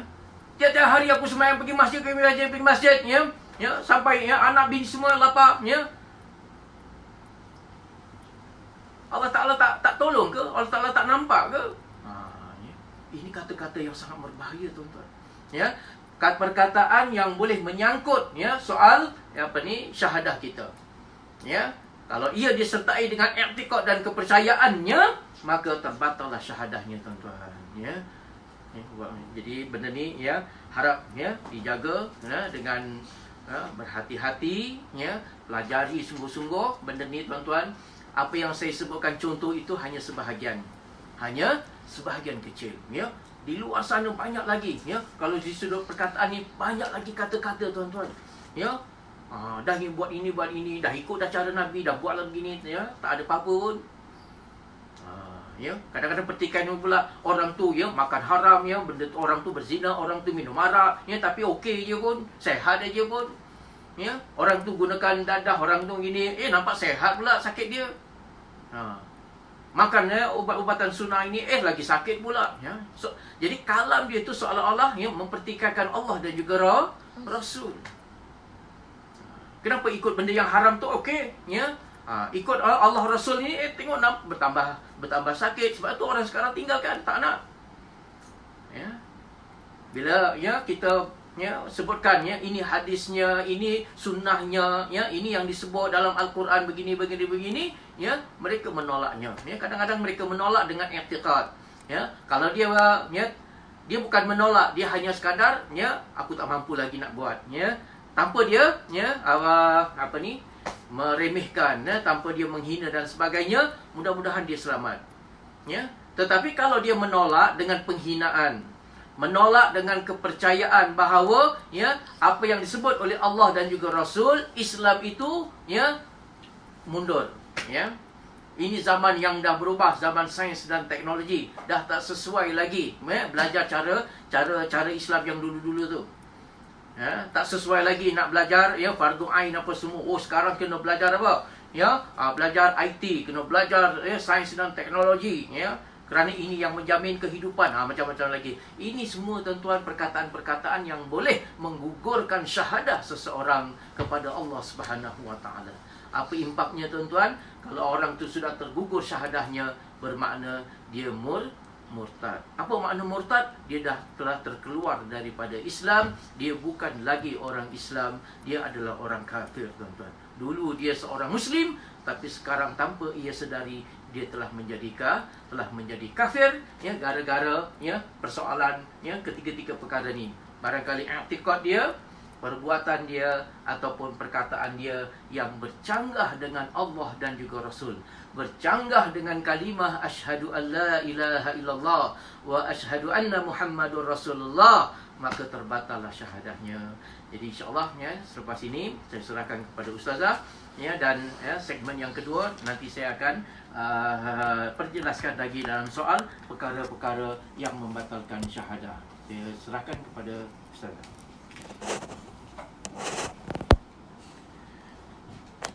Astaghfirullahaladzim, astaghfirullahaladzim, astaghfirullahaladzim. Bila kita dengar macam ni, ya Allah, kita tak sedar yang banyak kita ni tanpa kita sedari, sebab kita tak pernah berhati-hati pun dengan perbuatan kita, perkataan kita. Dan kita ingat selalu kita didorongi oleh orang yang kata ni boleh, ni boleh, ni boleh ya, tanpa hingga ia telah menyebabkan syahadah kita terbatal. Pada bila-bila masa saja. Jadi waktu bila syahadah kita batal ni, tanpa kita sedari ketika kita marah, tanpa kita sedari ketika kita diuji oleh Allah Subhanahu Wa Taala. Bila saat kita diuji, bagaimana kita menjadikan kata-kata kita, lidah kita, pegangan kita kembali kepada yakin kepada apa yang disarankan oleh Allah dan juga Rasul. Jadi Allah dah ingatkan, babi adalah haram, alkohol adalah haram, sesuatu itu tidak ada penyembuhan. Nabi pernah ingatkan tidak ada penyembuhan, sesuatu yang haram dan sesuatu yang meragukan. Tetapi kita selalu cakap apa kajiannya, apa buktinya, apa buktinya. Ingatkan di luar sana ni, menerima ke? Kalau kita dah menunjukkan 100 bukti sekalipun, adakah mereka menerima? Rasulullah SAW buktikan bulan terbelah dua ke, adakah mereka menerima kenabian Nabi? Sebab tu kita, apabila kita yakin, kita mengucap syahadah, makna kita yakin, kita percaya bahawa tiada Tuhan yang berhak kusembah melainkan Allah, dan aku bersaksi bahawa Nabi Muhammad SAW itu adalah utusan Allah. Bila utusan Allah, pesuruh Allah, segala yang datang daripada Nabi bukanlah yang sia-sia dan bukan Nabi bercakap untuk zamannya, tapi sepanjang sehingga akhir. Jadi waktu inilah waktu musibah. Allah Ta'ala dah jelas, yang babi tetap haram, yang ini tetap haram, alkohol haram, benda yang memabukkan, benda yang meragukan, benda yang memudaratkan, walaupun atas nama saintis sekalipun diubah-ubah, walaupun dia letakkan setitik air zam-zam, diletak setitik alkohol, hancur. Jadi tidak boleh. Jangan manusia nak ubah-ubah hak Allah yang telah Allah tetapkan. Oh, kita adalah kita ambil kata-kata, kita berbincang sesama kita ahli. Tapi ingat, Allah dan Rasul tu siapa? Jangan samakan dengan mak kamu. Bercakap mengikut hawa nafsu, ramai yang akan mengikuti. Macam kita tahu sekarang, ada jenama ni tulis melindungi anda. Perkataan yang melindungi anda itu kalam tauhid. Kalau kamu memakainya dengan niat dalam hati kamu, kau kata aku kena pakai ni, nanti kan jangkitan kuman akan berlaku. Itu berhati-hati, itu berkaitan dengan tauhid. Sebab itu Ustazah nak membuktikan kepada semua orang bahawa sunnah ni 100% cara sunnah. Sunnah mampu merawat penyakit manusia yang kata bertahun-tahun, berpuluh-puluh satu cara kata berubah yang lain. Dan kalau bisa mereka dah putus asa, datang kembali pada perbuatan cara sunnah Rasulullah SAW 100%. Tapi kalian tidak pernah menyerah 100% untuk berbuat cara sunnah. Yang kalian buat ialah orang kata apa, minyak zaitun bagus beli, habis tu soda bagus beli. Itu kata tanpa ilmu. Sebab tu saya kata, sebab tu kita orang buat, belajar secara percuma. Belajar kena ada ahli dia, bukannya ahli perniagaan. Memang ini hadis Nabi, tak percaya kau orang niaga ni satu. Ini tak percaya ke ini hadis Nabi ni. Tapi dalam masa sama lain yang dibuatnya. Sebab tu kita nak ajak di saat-saat macam ni, biarkanlah orang kafir cara dia, mereka cara mereka. Takkanlah orang Islam, benda yang jelas, benda meragukan, benda yang haram itu kita nak ambil sebagai pegangan kita. Kita ada hari akhirat, kita wajib menjaga darah kita daripada yang haram, meragukan, kerana kita akan bangkit di akhirat kelak. Kita akan berjumpa dengan Allah. Wajib seorang Muslim menjaga darahnya. Oh, tak tahu macam mana darurat. Ini yang menyebabkan kejahatan akhir zaman meletakkan darurat itu adalah kezaliman yang nyata. Kita tak boleh nak cakap ini darurat seolah-olah tak pernah pun nak mendekati perbuatan cara sunnah Rasulullah SAW 1%. Kalau sakit macam ni, sunnah boleh buat ke? Kalau sakit macam ni, sunnah boleh buat ke? Ya, boleh buat, boleh melakukan. Tak berani melakukan, tapi tak pernah diberi ruangan. Malah disekat, di semua, tak pernah diberi hak. Orang boleh cakap, kalau berani saya terangkanlah. Macam mana saya terangkan? Bukan semua menerimanya. Malah ahli agama sendiri yang menolak. Ahli agama sendiri menolak kebenaran hadis Rasulullah SAW. Oh ini, itu, ini. Oh kita kena kepada ahli. Kajilah apa ubatan yang dipakai. Sebab kewajipan kita menjaga darah sesama Muslim untuk mati berjumpa dengan Allah dalam keadaan suci. Dan orang Muslim tidak takut berhadapan dengan kematian, kerana kematian itu sudah menjadi ketetapan oleh Allah. Jaga darah kita daripada mati kita dan tubuh badan kita yang haram dan meragukan. Kita wajib mempertahankan sebagai seorang Muslim, seorang yang beriman dengan kalimah syahadah, asyhadu an la ilaha illallah wa asyhadu anna Muhammadar Rasulullah. Jaga darah kamu. Jangan mengandung darah kamu yang haram, yang meragukan, kerana darah itu akan menjadi daging. Baik daging kamu, baiklah nanti hubungan kamu dengan Allah di akhirat kelak. Ini semua perkataan umat akhir zaman. Hilang keyakinan mereka pada hari akhirat. Ustazah nanti mati saya. Kalau saya tak makan saya mati. Buatlah bubur sikit je. Benda sikit je. Benda ni sikit aja. Itu perkataan yang diucapkan. Kajian mana? Mana yang kajian? Seluruh dunia dah buat kajian. Kembalilah kalian beristighfar pada Allah. Kalian tidak pernah jumpa dengan ustazah. Kalian tidak pernah mendengar apa yang ustazah nak jelaskan. Tak pernah dibuka ruang untuk ustazah menceritakan kebenaran Nabi Muhammad SAW. Barang siapa buat cara sunnah Rasulullah SAW, wajib 100%, tak boleh campur lain. Lihat kehebatan Allah. Bagaimana pesakit dah kanser, kunci manis dah keteruk semua. Bagaimana mereka sembuh dengan berkat sunnah Rasulullah SAW. Hatta corona boleh dirawat, ya dengan izin Allah, dengan kebenaran sunnah. Tapi dengan syarat tinggalkan yang lain. Akan kubuktikan kehebatan Allah, kehebatan Nabi Muhammad SAW yang tidak pernah bercakap bohong. Tetapi jangan orang awam kesilapan. Bila kita kata, betul sodak, beli mana-mana betul sodak. Kita belilah minyak zaitun mana. Oh, saya dah makan pun, saya makan tak baik pun. Bukan tak baik. Tapi jenis betul sodak minyak zaitun yang macam mana yang kalian makan.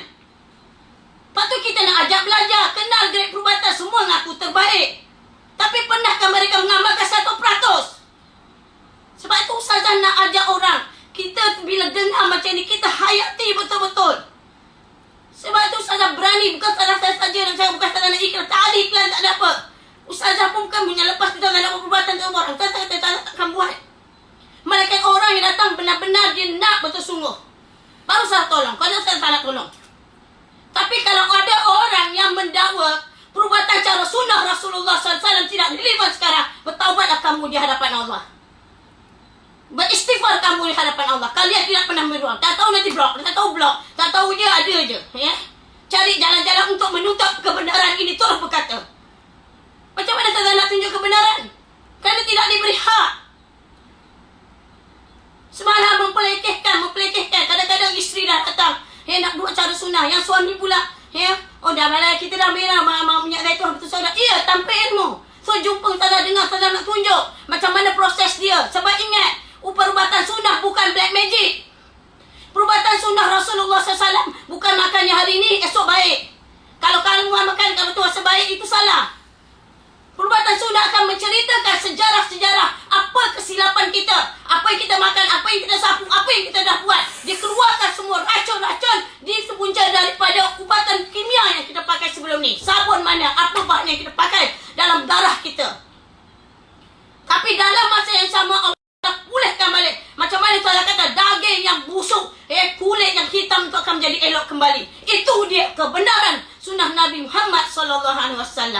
Kalau ada orang kata tidak relevan zaman sekarang, demi Allah jadikan langit dan bumi, aku bersaksi di hadapan Allah, aku bersaksi di hadapan yang mendengar, dan di mana pesakit-pesakit sunnah Nabi Muhammad SAW yang sembuh berkat sunnah, kalian perlu bangkit menjadi saksi kebenaran kepada manusia.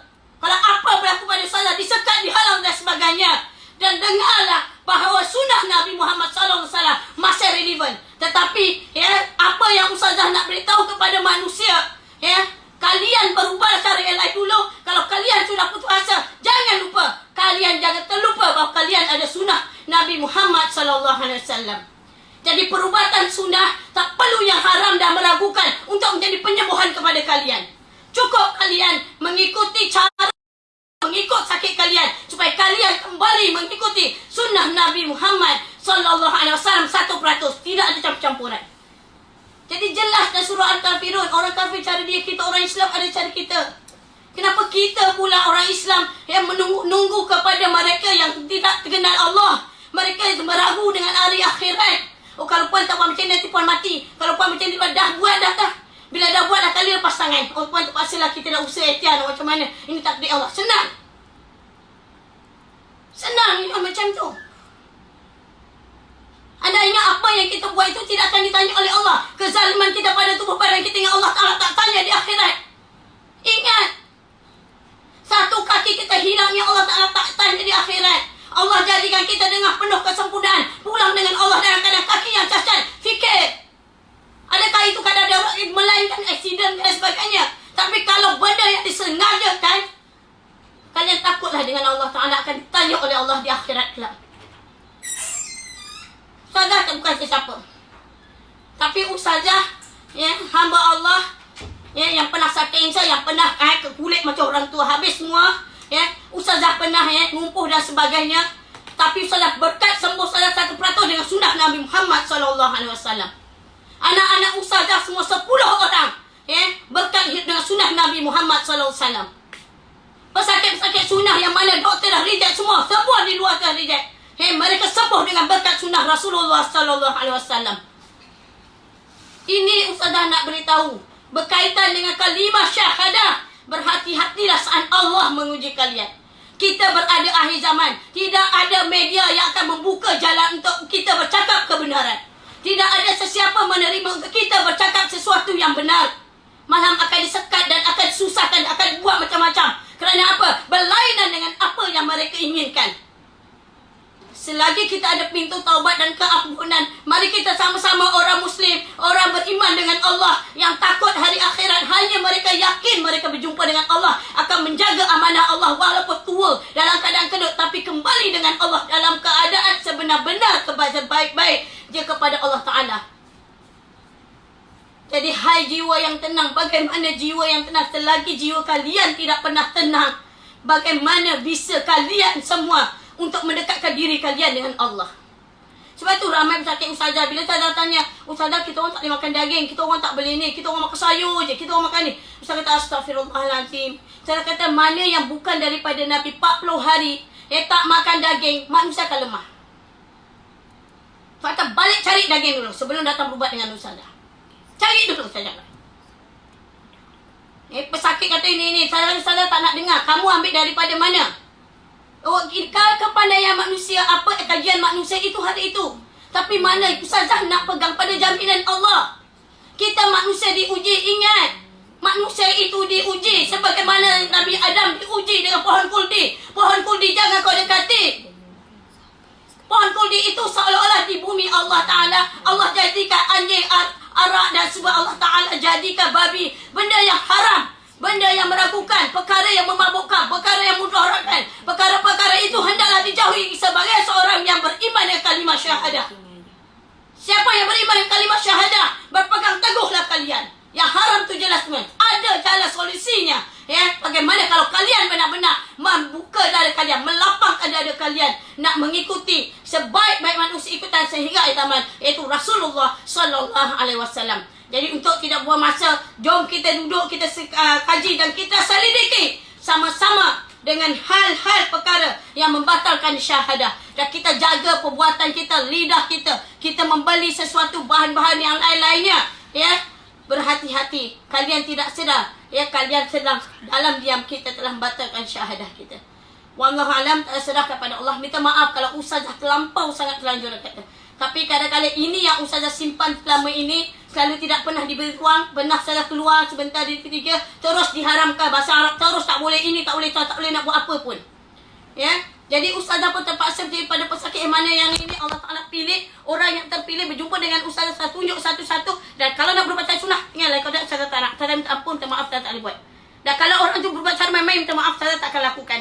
Sebab ustazah tak buktikan kebenaran dan kehebatan sunnah. Ustazah bukan ahli perniagaan. Jadi Ustazah nak tunjuk kepada orang awam, orang luar di sana. Kalau sesiapa yang ragu dengan perbuatan sunnah Rasulullah SAW, ya, lebih baik Ustazah kata jumpa dengan Ustazah. Jangan orang marah. Oh, kenapa pula menjadi saudak ni? Ada sebabnya Ustazah berkata begitu. Ustazah tak berani nak ajar orang melalui ini nyawa orang. Ustazah bertanggungjawab besok di hari akhirat.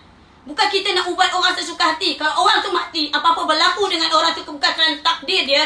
Kalau berlaku apa kesilapan sedikit, kita bagi minyak zaitun habatus sauda, salah cara makannya, berlaku apa-apa, kalian bertanggungjawab di hadapan Allah. Ingat, jadi seorang perawat ni senang. Jadi setiap apa yang kita buat, kita akan berkaitan dengan akhirat. Jadi saya serahkan pada Ustaz supaya orang Islam tahu menjaga akhir zaman ni. Apa yang kita lebih takut pada corona, yang lebih kita takuti ialah akidah kita. Akidah kita habis terbatal. Jadi saya serahkan pada Ustaz. Terima kasih semua. Alhamdulillah, ya. Itu taujihat dan peringatan yang Ustazah sampaikan. Jadi tolong ambil perhatian. Soal syahadah ini bukan soal yang kecil dan remeh-temeh.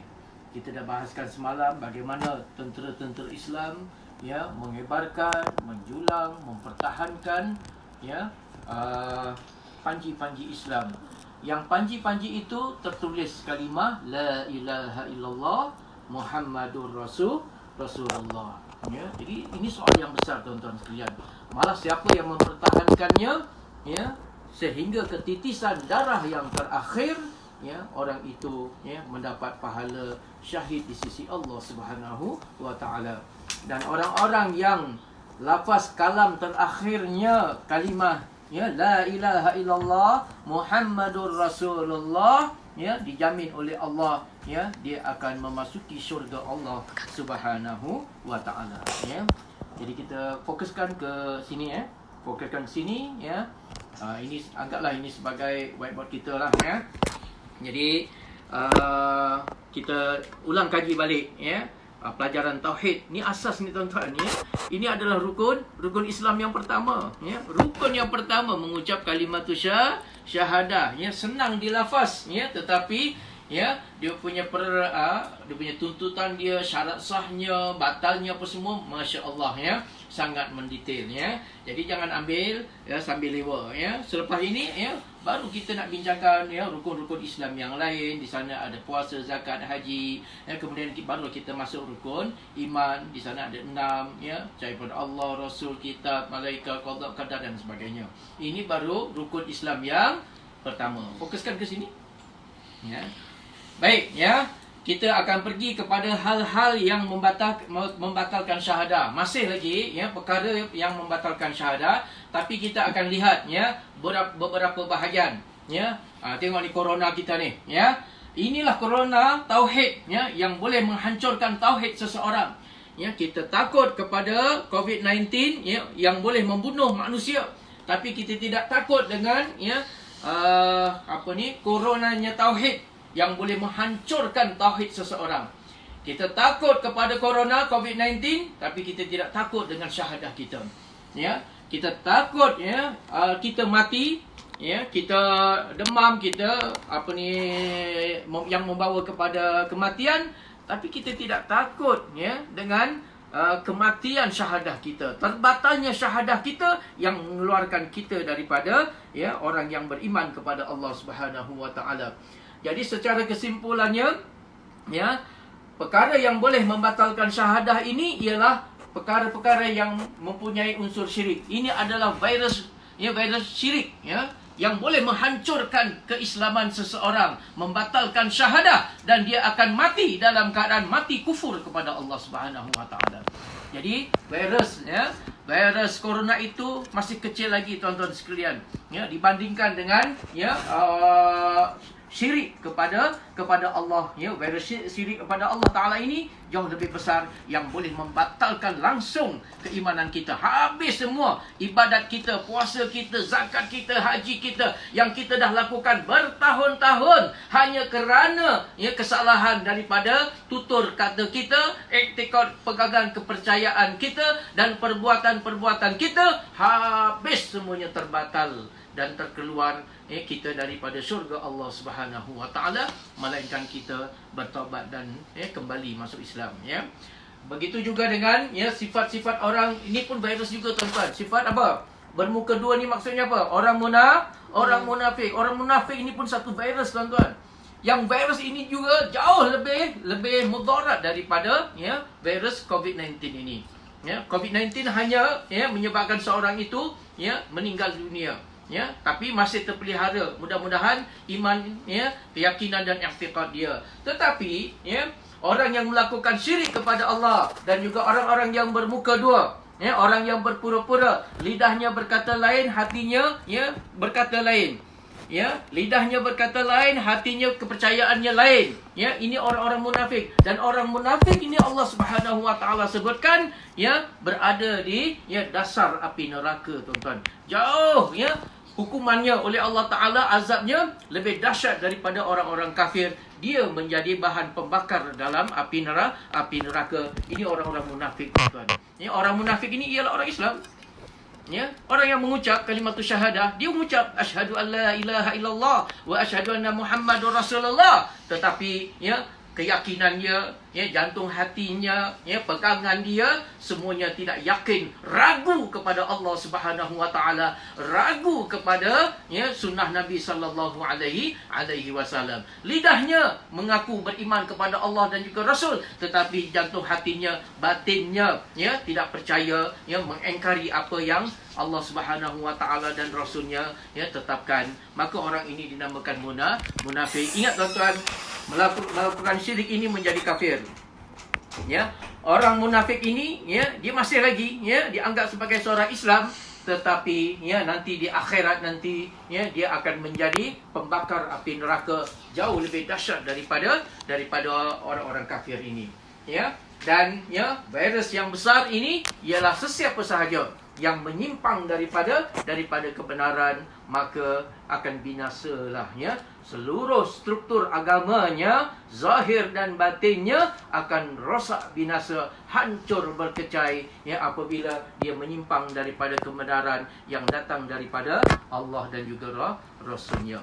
Jadi kita bahaskan satu-satu, tuan-tuan, apakah dia syirik, menyekutukan Allah Subhanahu wa taala, iaitu satu sikap menyekutukan. Menyekutukan ni maknanya menduakan Allah Subhanahu wa taala dalam zatnya, dalam sifatnya, dalam perbuatannya dan dalam ibadatnya kepada Allah. Mereka menduakan, mereka menyamakan. Di samping menyembah Allah, dia pun menyembah yang lain. Di samping taat kepada Allah, dia pun taat kepada yang lain. Di samping dia meminta pertolongan, bantuan kepada Allah, dia juga meminta bantuan pertolongan kepada yang lain daripada Allah Subhanahu wa taala dan Rasulnya. Itu namanya syirik, mempersekutukan. Syirik di sudut zatnya ialah meyakini bahawa, boleh fokuskan ke sini supaya sahabat-sahabat, rakan-rakan boleh nampak. Fokuskan ke sini terus. Syirik di sudut zatnya ialah meyakini bahawa zat Allah Subhanahu wa taala sama dengan zat makhluknya. Ini syirik di sudut zat Allah. Jadi seseorang itu meyakini zat Allah Subhanahu wa taala sama seperti zat-zat makhluk. Kalau makhluknya, zat makhluk ini dia hidup, dia mati, Allah taala pun hidup dan juga mati. Kepercayaannya menyamakan zat Allah dan juga zat makhluk ini. Kalau Allah taala, kalau makhluk juga mencipta, Allah taala juga mencipta. Menyamakan zat Allah taala. Jadi orang-orang seperti ini orang yang telah syirik. Jadi Allah ini, kewujudan Allah tidak sama seperti kewujudan makhluk. Keesaan Allah Subhanahu wa taala tidak sama dengan tunggalnya makhluk. Bermulanya Allah Subhanahu wa taala tidak sama dengan bermulanya makhluk. Jadi itu syirik di sudut zat Allah Subhanahu wa taala, menyamakan zat Allah taala dengan zat-zat makhluk ini. Tak ada beza antara Allah dan juga makhluk. Kalau Allah ada, makhluk pun ada. Kalau makhluk mati, Allah taala pun satu masa nanti akan mati. Itu zat syirik, mempersekutukan Allah ya di sudut zatnya. Ya. Lagi ya, mempersekutukan Allah Subhanahu wa taala di sudut sifat, ya, meyakini bahawa sifat Allah sama dengan sifat makhluknya, ya, menyamakan sifat-sifat Allah Subhanahu wa taala, ya, sifat Allah sama, basar dan sebagainya itu sama dengan makhluk, ya. Makhluk mendengar, melihat, ya, maka Allah Ta'ala juga mendengar, melihat. Mereka menyamakan mendengarnya Allah Ta'ala itu sama seperti manusia mendengar. Melihatnya Allah Ta'ala itu sama dengan melihatnya, ya, makhluk melihat.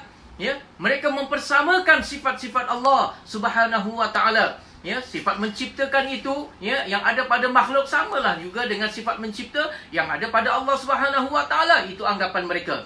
Ya, mereka mempersamakan di sudut sifat-sifat Allah Subhanahu wa taala, bermakna dia telah mempersekutukan Allah, ya. Jadi mempersekutukan Allah ni kadang-kadang melalui zat Allah Taala, ya.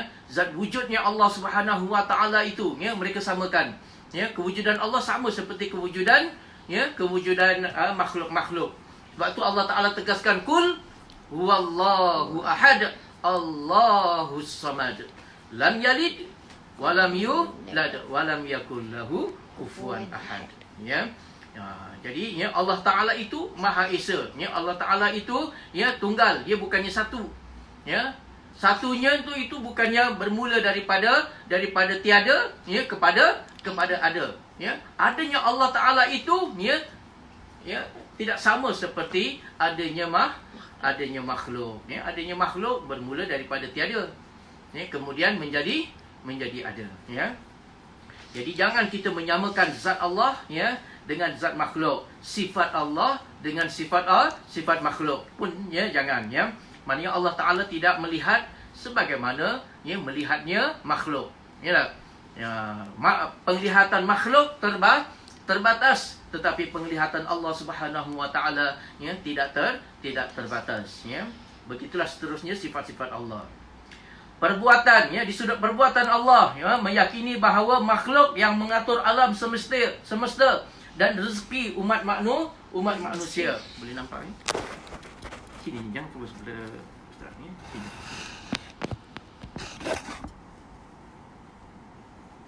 Iaitu, ya, di sudut perbuatan meyakini bahawa makhluk yang mengaturkan, ya, yang mengaturkan alam ini, yang mengaturkan siang dan malam, yang mengaturkan terbitnya matahari dan terbenamnya matahari, yang, ya, menjadikan, ya, musim sejuk, musim panas, musim bunga, musim dura, ya, itu semua adalah semula jadi, ya, bukan kekuasaan Allah Subhanahu wa taala, ya. Mereka menganggap, ya, benda ni, ya, pengaturan alam, ya, cakrawala ini, ya, dilakukan oleh makhluk, dilakukan oleh manusia, ya, bukan semata-mata dilakukan oleh Allah Subhanahu wa taala, bermakna orang itu telah melakukan syirik di sudut, ya, perbuatan Allah. Kena ingat tuan-tuan sekalian, yang mentadbirkan alam jagat raya ini, ya, yang mentadbirkan matahari, bulan, bintang, bumi, ya, yang menjadikan siang dan juga malam, itu adalah kekuasaan mutlak Allah Subhanahu wa taala, ya, bukan kekuasaan manusia, ya, ataupun kekuasaan makhluk, ataupun kekuasaan sains dan teknologi, ya. Hati-hati tuan-tuan dalam tuan-tuan mengejar, ya, mempelajari, ya, mengagungkan sains dan teknologi, jangan sampai, ya, menyamakan, ya, dengan kekuasaan kehebatan Allah Subhanahu wa taala. Ya, sebab itu tuan-tuan, tidak mustahil bagi Allah, ya, satu masa nanti Allah Taala terbitkan matahari, ya, terbalik, ya, bukan seperti, ya, yang kita lihat sekarang, ya. Tidak mustahil bagi Allah Subhanahu wa taala, ya, yang akan, ya, menjadikan, ya, bumi dan juga planet-planet yang lain, ya, berlanggar di antara satu sama lain, kerana itu adalah, ya, perbuatannya Allah Subhanahu wa taala di atas kehendak Allah Subhanahu wa taala. Manusia boleh halang? Ya, manusia tidak halang, ya, tidak boleh halang. Malah, ya, meteor yang kononnya, ya, akan menghentam kepada bumi pun, ya, tidak ada kekuasaan manusia. Itu semua di atas, ya, kekuasaan perbuatannya Allah Subhanahu wa taala. Jadi jangan kita menyamakan. Kalau kita menyamakan di sudut perbuatan Allah Subhanahu wa taala, kita telah melakukan syirik, ya kepada Allah Subhanahu wa taala. Dan yang keempat ialah di sudut ibadah, ya, di sudut ibadah, ya. Apa dia di sudut ibadah? Yakni menyembah selain Allah Subhanahu wa taala, ya. Menyembah selain Allah taala. Tak jelas. Cuba bagi apa ni sahabat-sahabat ni nampak. Ya, begitu. Jadi baru ke depan belum tengok. Jadi siapa nak catat boleh. Yang keempatnya ialah di sudut ibadat, menyembah selain Allah Subhanahu wa taala dan mengagungkannya, mencintainya seperti kepada Allah Subhanahu wa taala. Ni ya, syirik di sudut ibadat, ya. Jadi dia ibadat, dia menyembah, dia rukuk, dia sujud, ya, dia mengagungkan, dia mentakzimkan, dia mencintai, ya, sama seperti dia mencintai Allah, mengagungkan Allah Subhanahu wa taala. Dia sama, ya. Sebagaimana dia tunduk, dia taat, dia membesarkan, ya, Allah, dalam waktu yang sama dia juga patuh, taat, membesarkan makhluk, membesarkan apa yang dicipta, yang dibuat oleh makhluk, ideologi, ya, apa lagi, ya, izm-izm yang muncul, ya, di atas muka bumi ini. Oh, bukan main. Peraturan dan juga undang-undang, ya, percaya bulat-bulat, ya, patuh, ya, kepada, ya, apa yang telah dicipta oleh makhluk. Bermakna dia telah melakukan syirik kepada siapa? Kepada Allah Subhanahu wa taala, ya. Jadi inilah dia bentuk syirik, ya. Syirik kepada Allah taala ini, ya, kepada zat Allah taala, kepada sifat Allah Subhanahu wa taala, kepada perbuatan Allah Subhanahu wa taala dan juga ibadat kepada Allah Subhanahu wa taala. Kalau ada, ya, sifat-sifat zat, perbuatan, ibadat kepada Allah itu, ya, dia melakukan kepada makhluk, setanding dengan makhluk, ya, seumpama dengan, semisal dengan makhluk, maka ia telah melakukan syirik kepada Allah Subhanahu wa taala. Jelas, ya? Kemudian kita pergi, ya, satu persatu tuan-tuan, ya. Minta rapatkan ini, minta tolong. Kita lihat di sini, ya, bentuk-bentuk kesyirikan. Saya tak tahu masa cukup ataupun tidak. Dah lebih dah. Oh, dah lebih, ya. Jadi bagaimana? Kita habiskan ni tu. Ya. Ini pun panjang, ada 1 2 3 4 5 6 7, ya. Habiskan tu. Panjang, ya. Banyak. Ya. Panjang, ya. Jadi rasanya tak cukup. Tak apa, saya ambil yang pertama sahaja. Ya, bentuk-bentuk syirik, ya. Bentuk-bentuk syirik ni pun banyak bentuk dia, tuan-tuan, ya. Jadi kita kena perhalusi kerana benda ni adalah benda yang sangat-sangat penting, ya. Kadang-kadang kita tak sedar kita melakukan perbuatan syirik kepada Allah Subhanahu wa taala. Ya, ada bentuk syirik ini iaitu menyembah patung ataupun berhala. Ya, sebagaimana kita lihat, ya, ajaran agama-agama yang lain, ya, mereka menyembah patung, menyembah berhala, ya, menyembah, ya, sesuatu binaan yang mereka buat dengan tangan-tangan mereka, lalu mereka sembah, menyembah kepada pokok-pokok, ya, dan objek-objek tertentu, ya.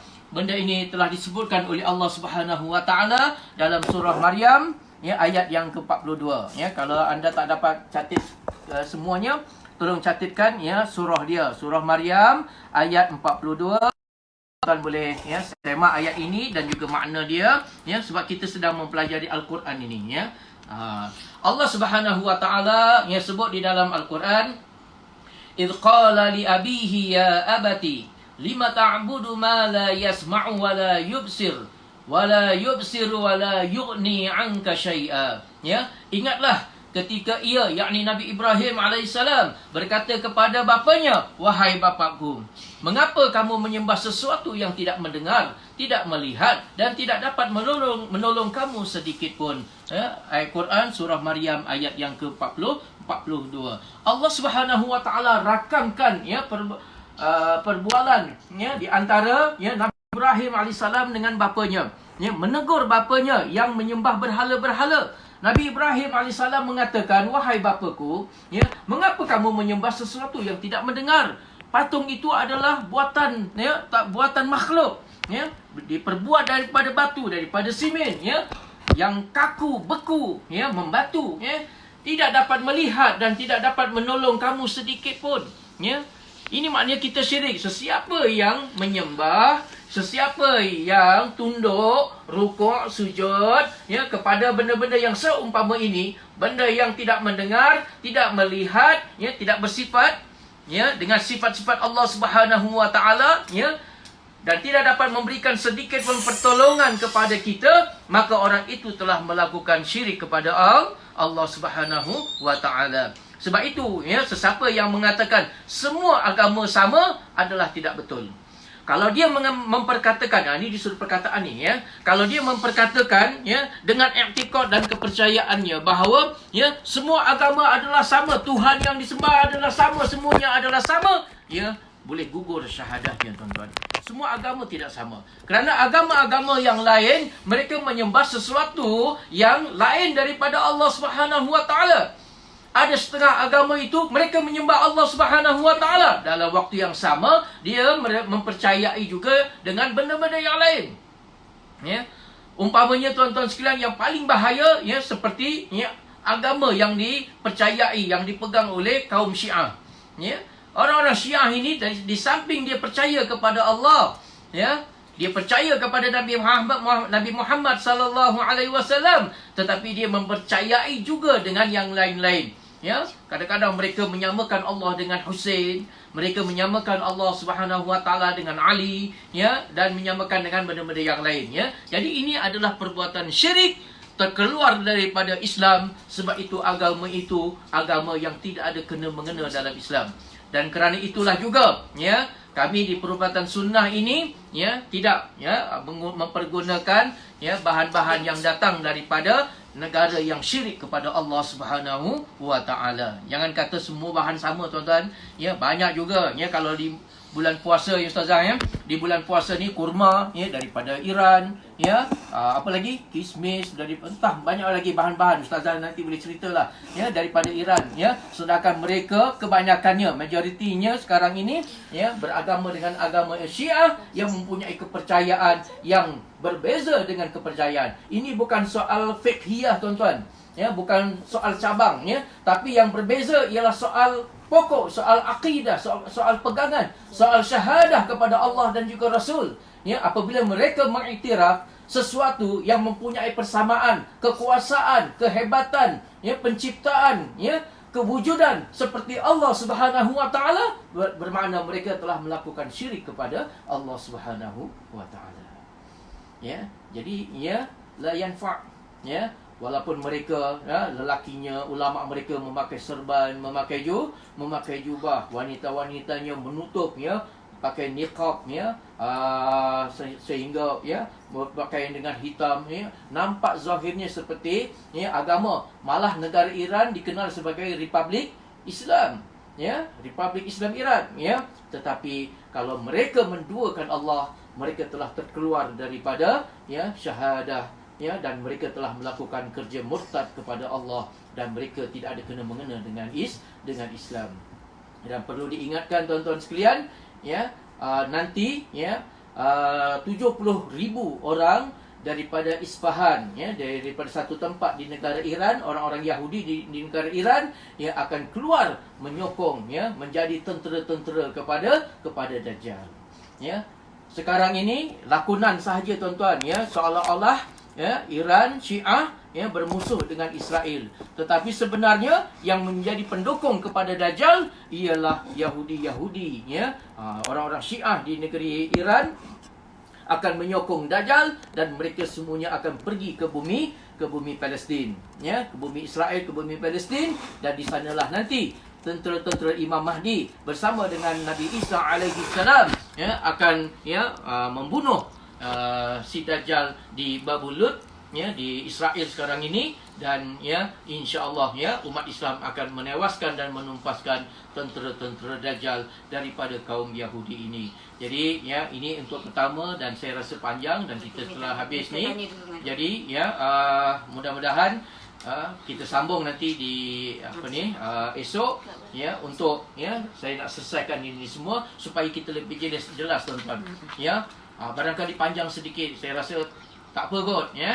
Kita panjang sikit demi untuk kita nak memperjelaskan satu benda yang sangat besar, tuan-tuan. Benda ni soal i'tiqad. Dia bukanlah kerana hilang telinga, hilang ini baru kita terasa dah. Benda tu tak sedar. Ya, kadang-kadang lidah ni bercakap ni tak ada apa-apa, ya. Lidah tak jadi keluh, lidah tak terpotong, tak ada, ya. Tapi, ya, perkataan kita menyebabkan kita terkeluar daripada akidah ahli sunnah wal jamaah. Jadi saya mohon maaf pada malam ini. InsyaAllah kita sambung di malam-malam berikutnya. Mudah-mudahan kita diselamatkan oleh Allah Subhanahu wa ta'ala. Tolong jawab pertanyaan Ustazah dalam komen. Adakah kita nak Ustaz nanti kalau dong kata kalau dia minta yang meneruskan macam mana? Ya. Okay, mungkin kita tangguhkan besok. Mudah-mudahan Allah izinkan.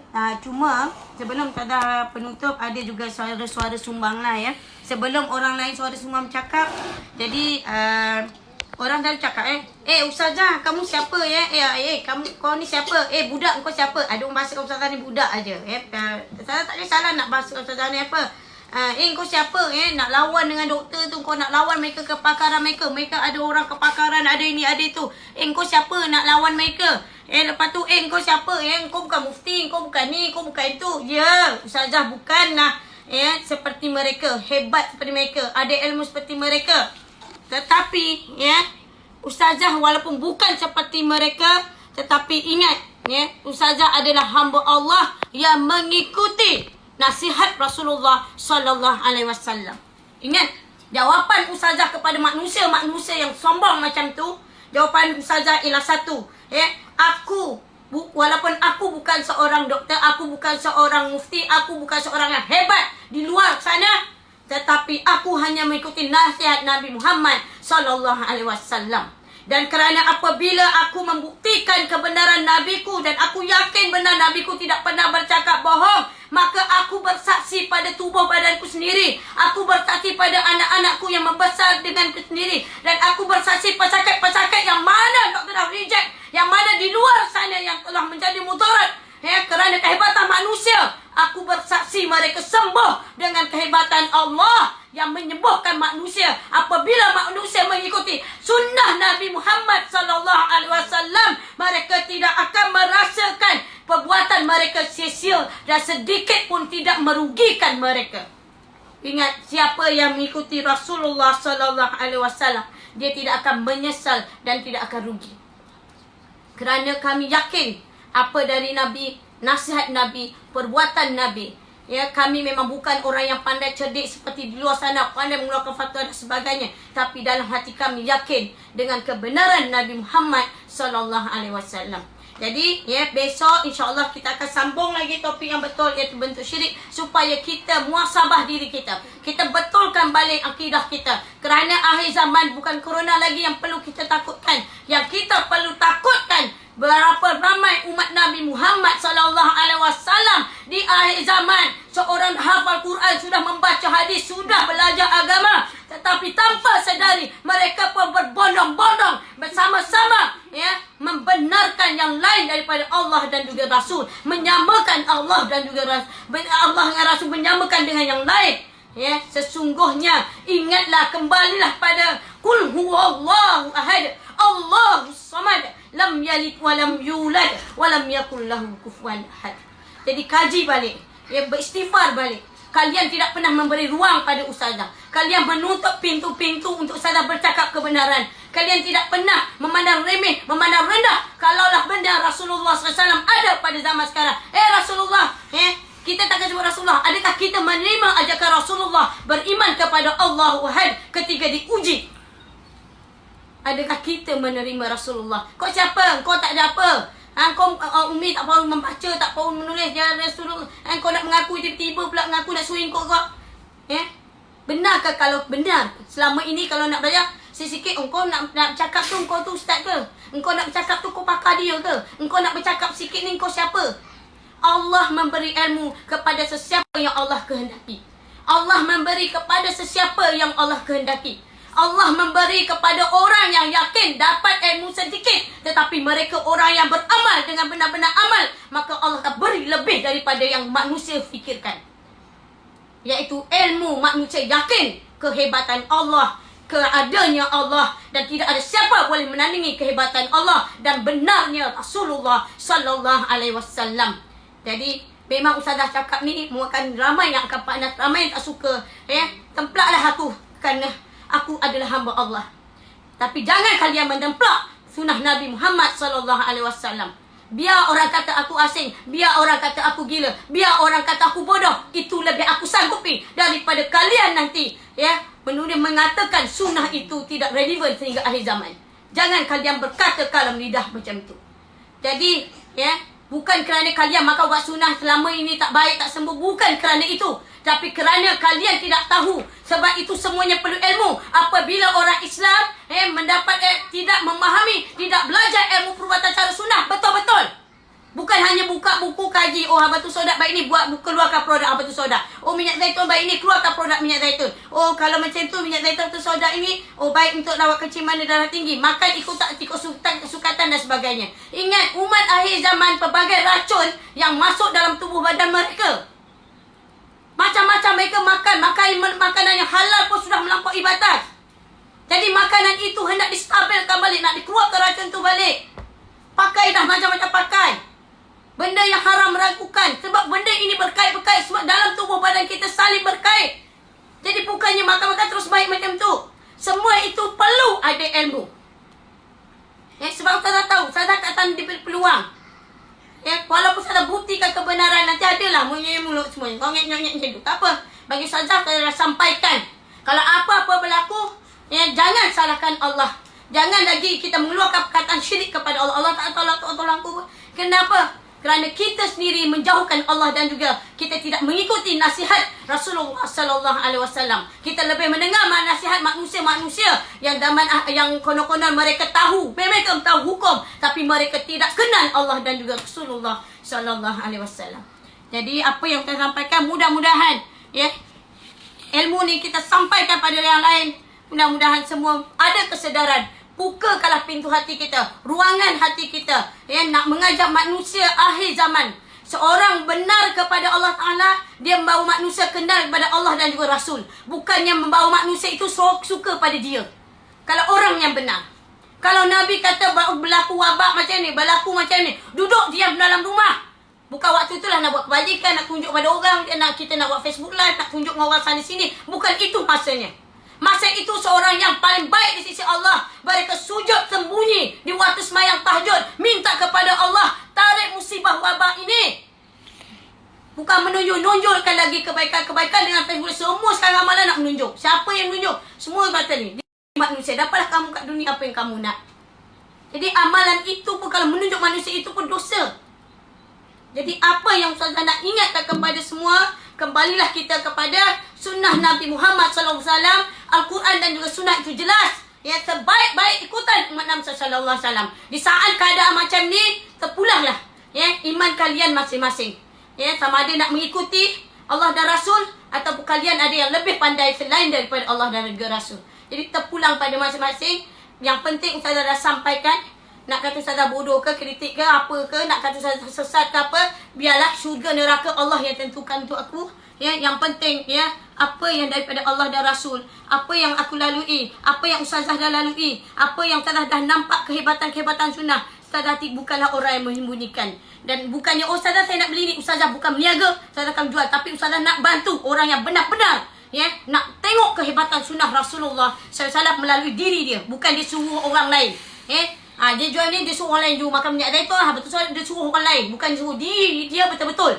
Jadi bila berlaku apa-apa, demam ke, batuk ke, semua apa berlaku sekalipun, dia hanya dengan cara sunnah Rasulullah sallallahu alaihi wasallam. Jadi Ustazah minta maaf, minta ampun banyak-banyak segala kekasaran, lidah basuh Ustazah. Kalau ada kalam sombong Ustazah minta ampun dan maaf pada Allah Ta'ala. Apa yang Ustazah sampai inilah peluang Ustazah yang selama ni Ustazah tak mampu nak sampaikan. Jadi inilah yang Ustazah cuba supaya Ustazah menyampaikan kebenaran. Ya Allah, saksikan aku benar-benar bersyukur atas peluang yang kau beri. Mudah-mudahan yang lain kalau anda diuji oleh Allah sakit, jangan ada putus asa.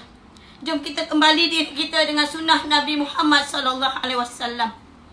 Masih ada peluang yang Allah buka untuk kita. Masih ada ruangan.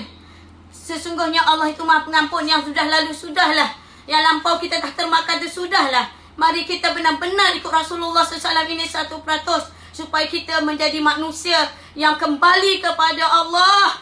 Kita kembali kepada Allah. Ya Allah, kembalilah kami di dalam keadaan kami mohon keampunan-Mu, Ya Allah. Dan kami sujud kepada-Mu, Ya Allah. Kerana kami akan mengikuti Rasulullah SAW, Ya Allah. Kerana kami akan meminum air telaga Kausar. Kerana itulah kalian wajib minum. Ikut apa yang Rasulullah ajar. Hanya Rasulullah SAW yang akan menyelamatkan kalian di telaga air Kausar. Waktu itu manusia dalam keadaan ini. Bagaimana kalian nak minum air telaga Kausar? Kerana sebelum ini kalian tidak menjadikan Rasulullah SAW sebagai keyakinan kalian untuk membuktikan perbuatan kalian meyakini Rasulullah SAW. Air telaga Kausar, tuan-puan, kita minum menghilangkan dahaga selamanya di akhirat kelak. Adakah tuan-puan yakin? Itu iman kita masing-masing menjawab. Jadi Rasulullah SAW waktu saat itu Nabi lain tak boleh memberi pertolongan.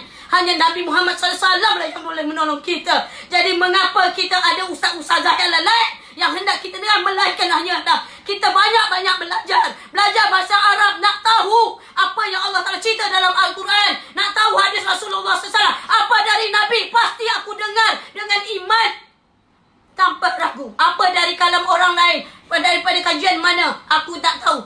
Kalau kajian orang lain, tidak akan aku percaya sekalipun apa pun manusia kata. Tapi daripada Allah, pasti benar. Daripada Nabi Muhammad SAW, pasti terbenar. Kebenaran itu tetap kebenaran. Ya, tapi terpulanglah pada masing-masing. Wallahualam. Sekian pada saya. Assalamualaikum warahmatullahi wabarakatuh.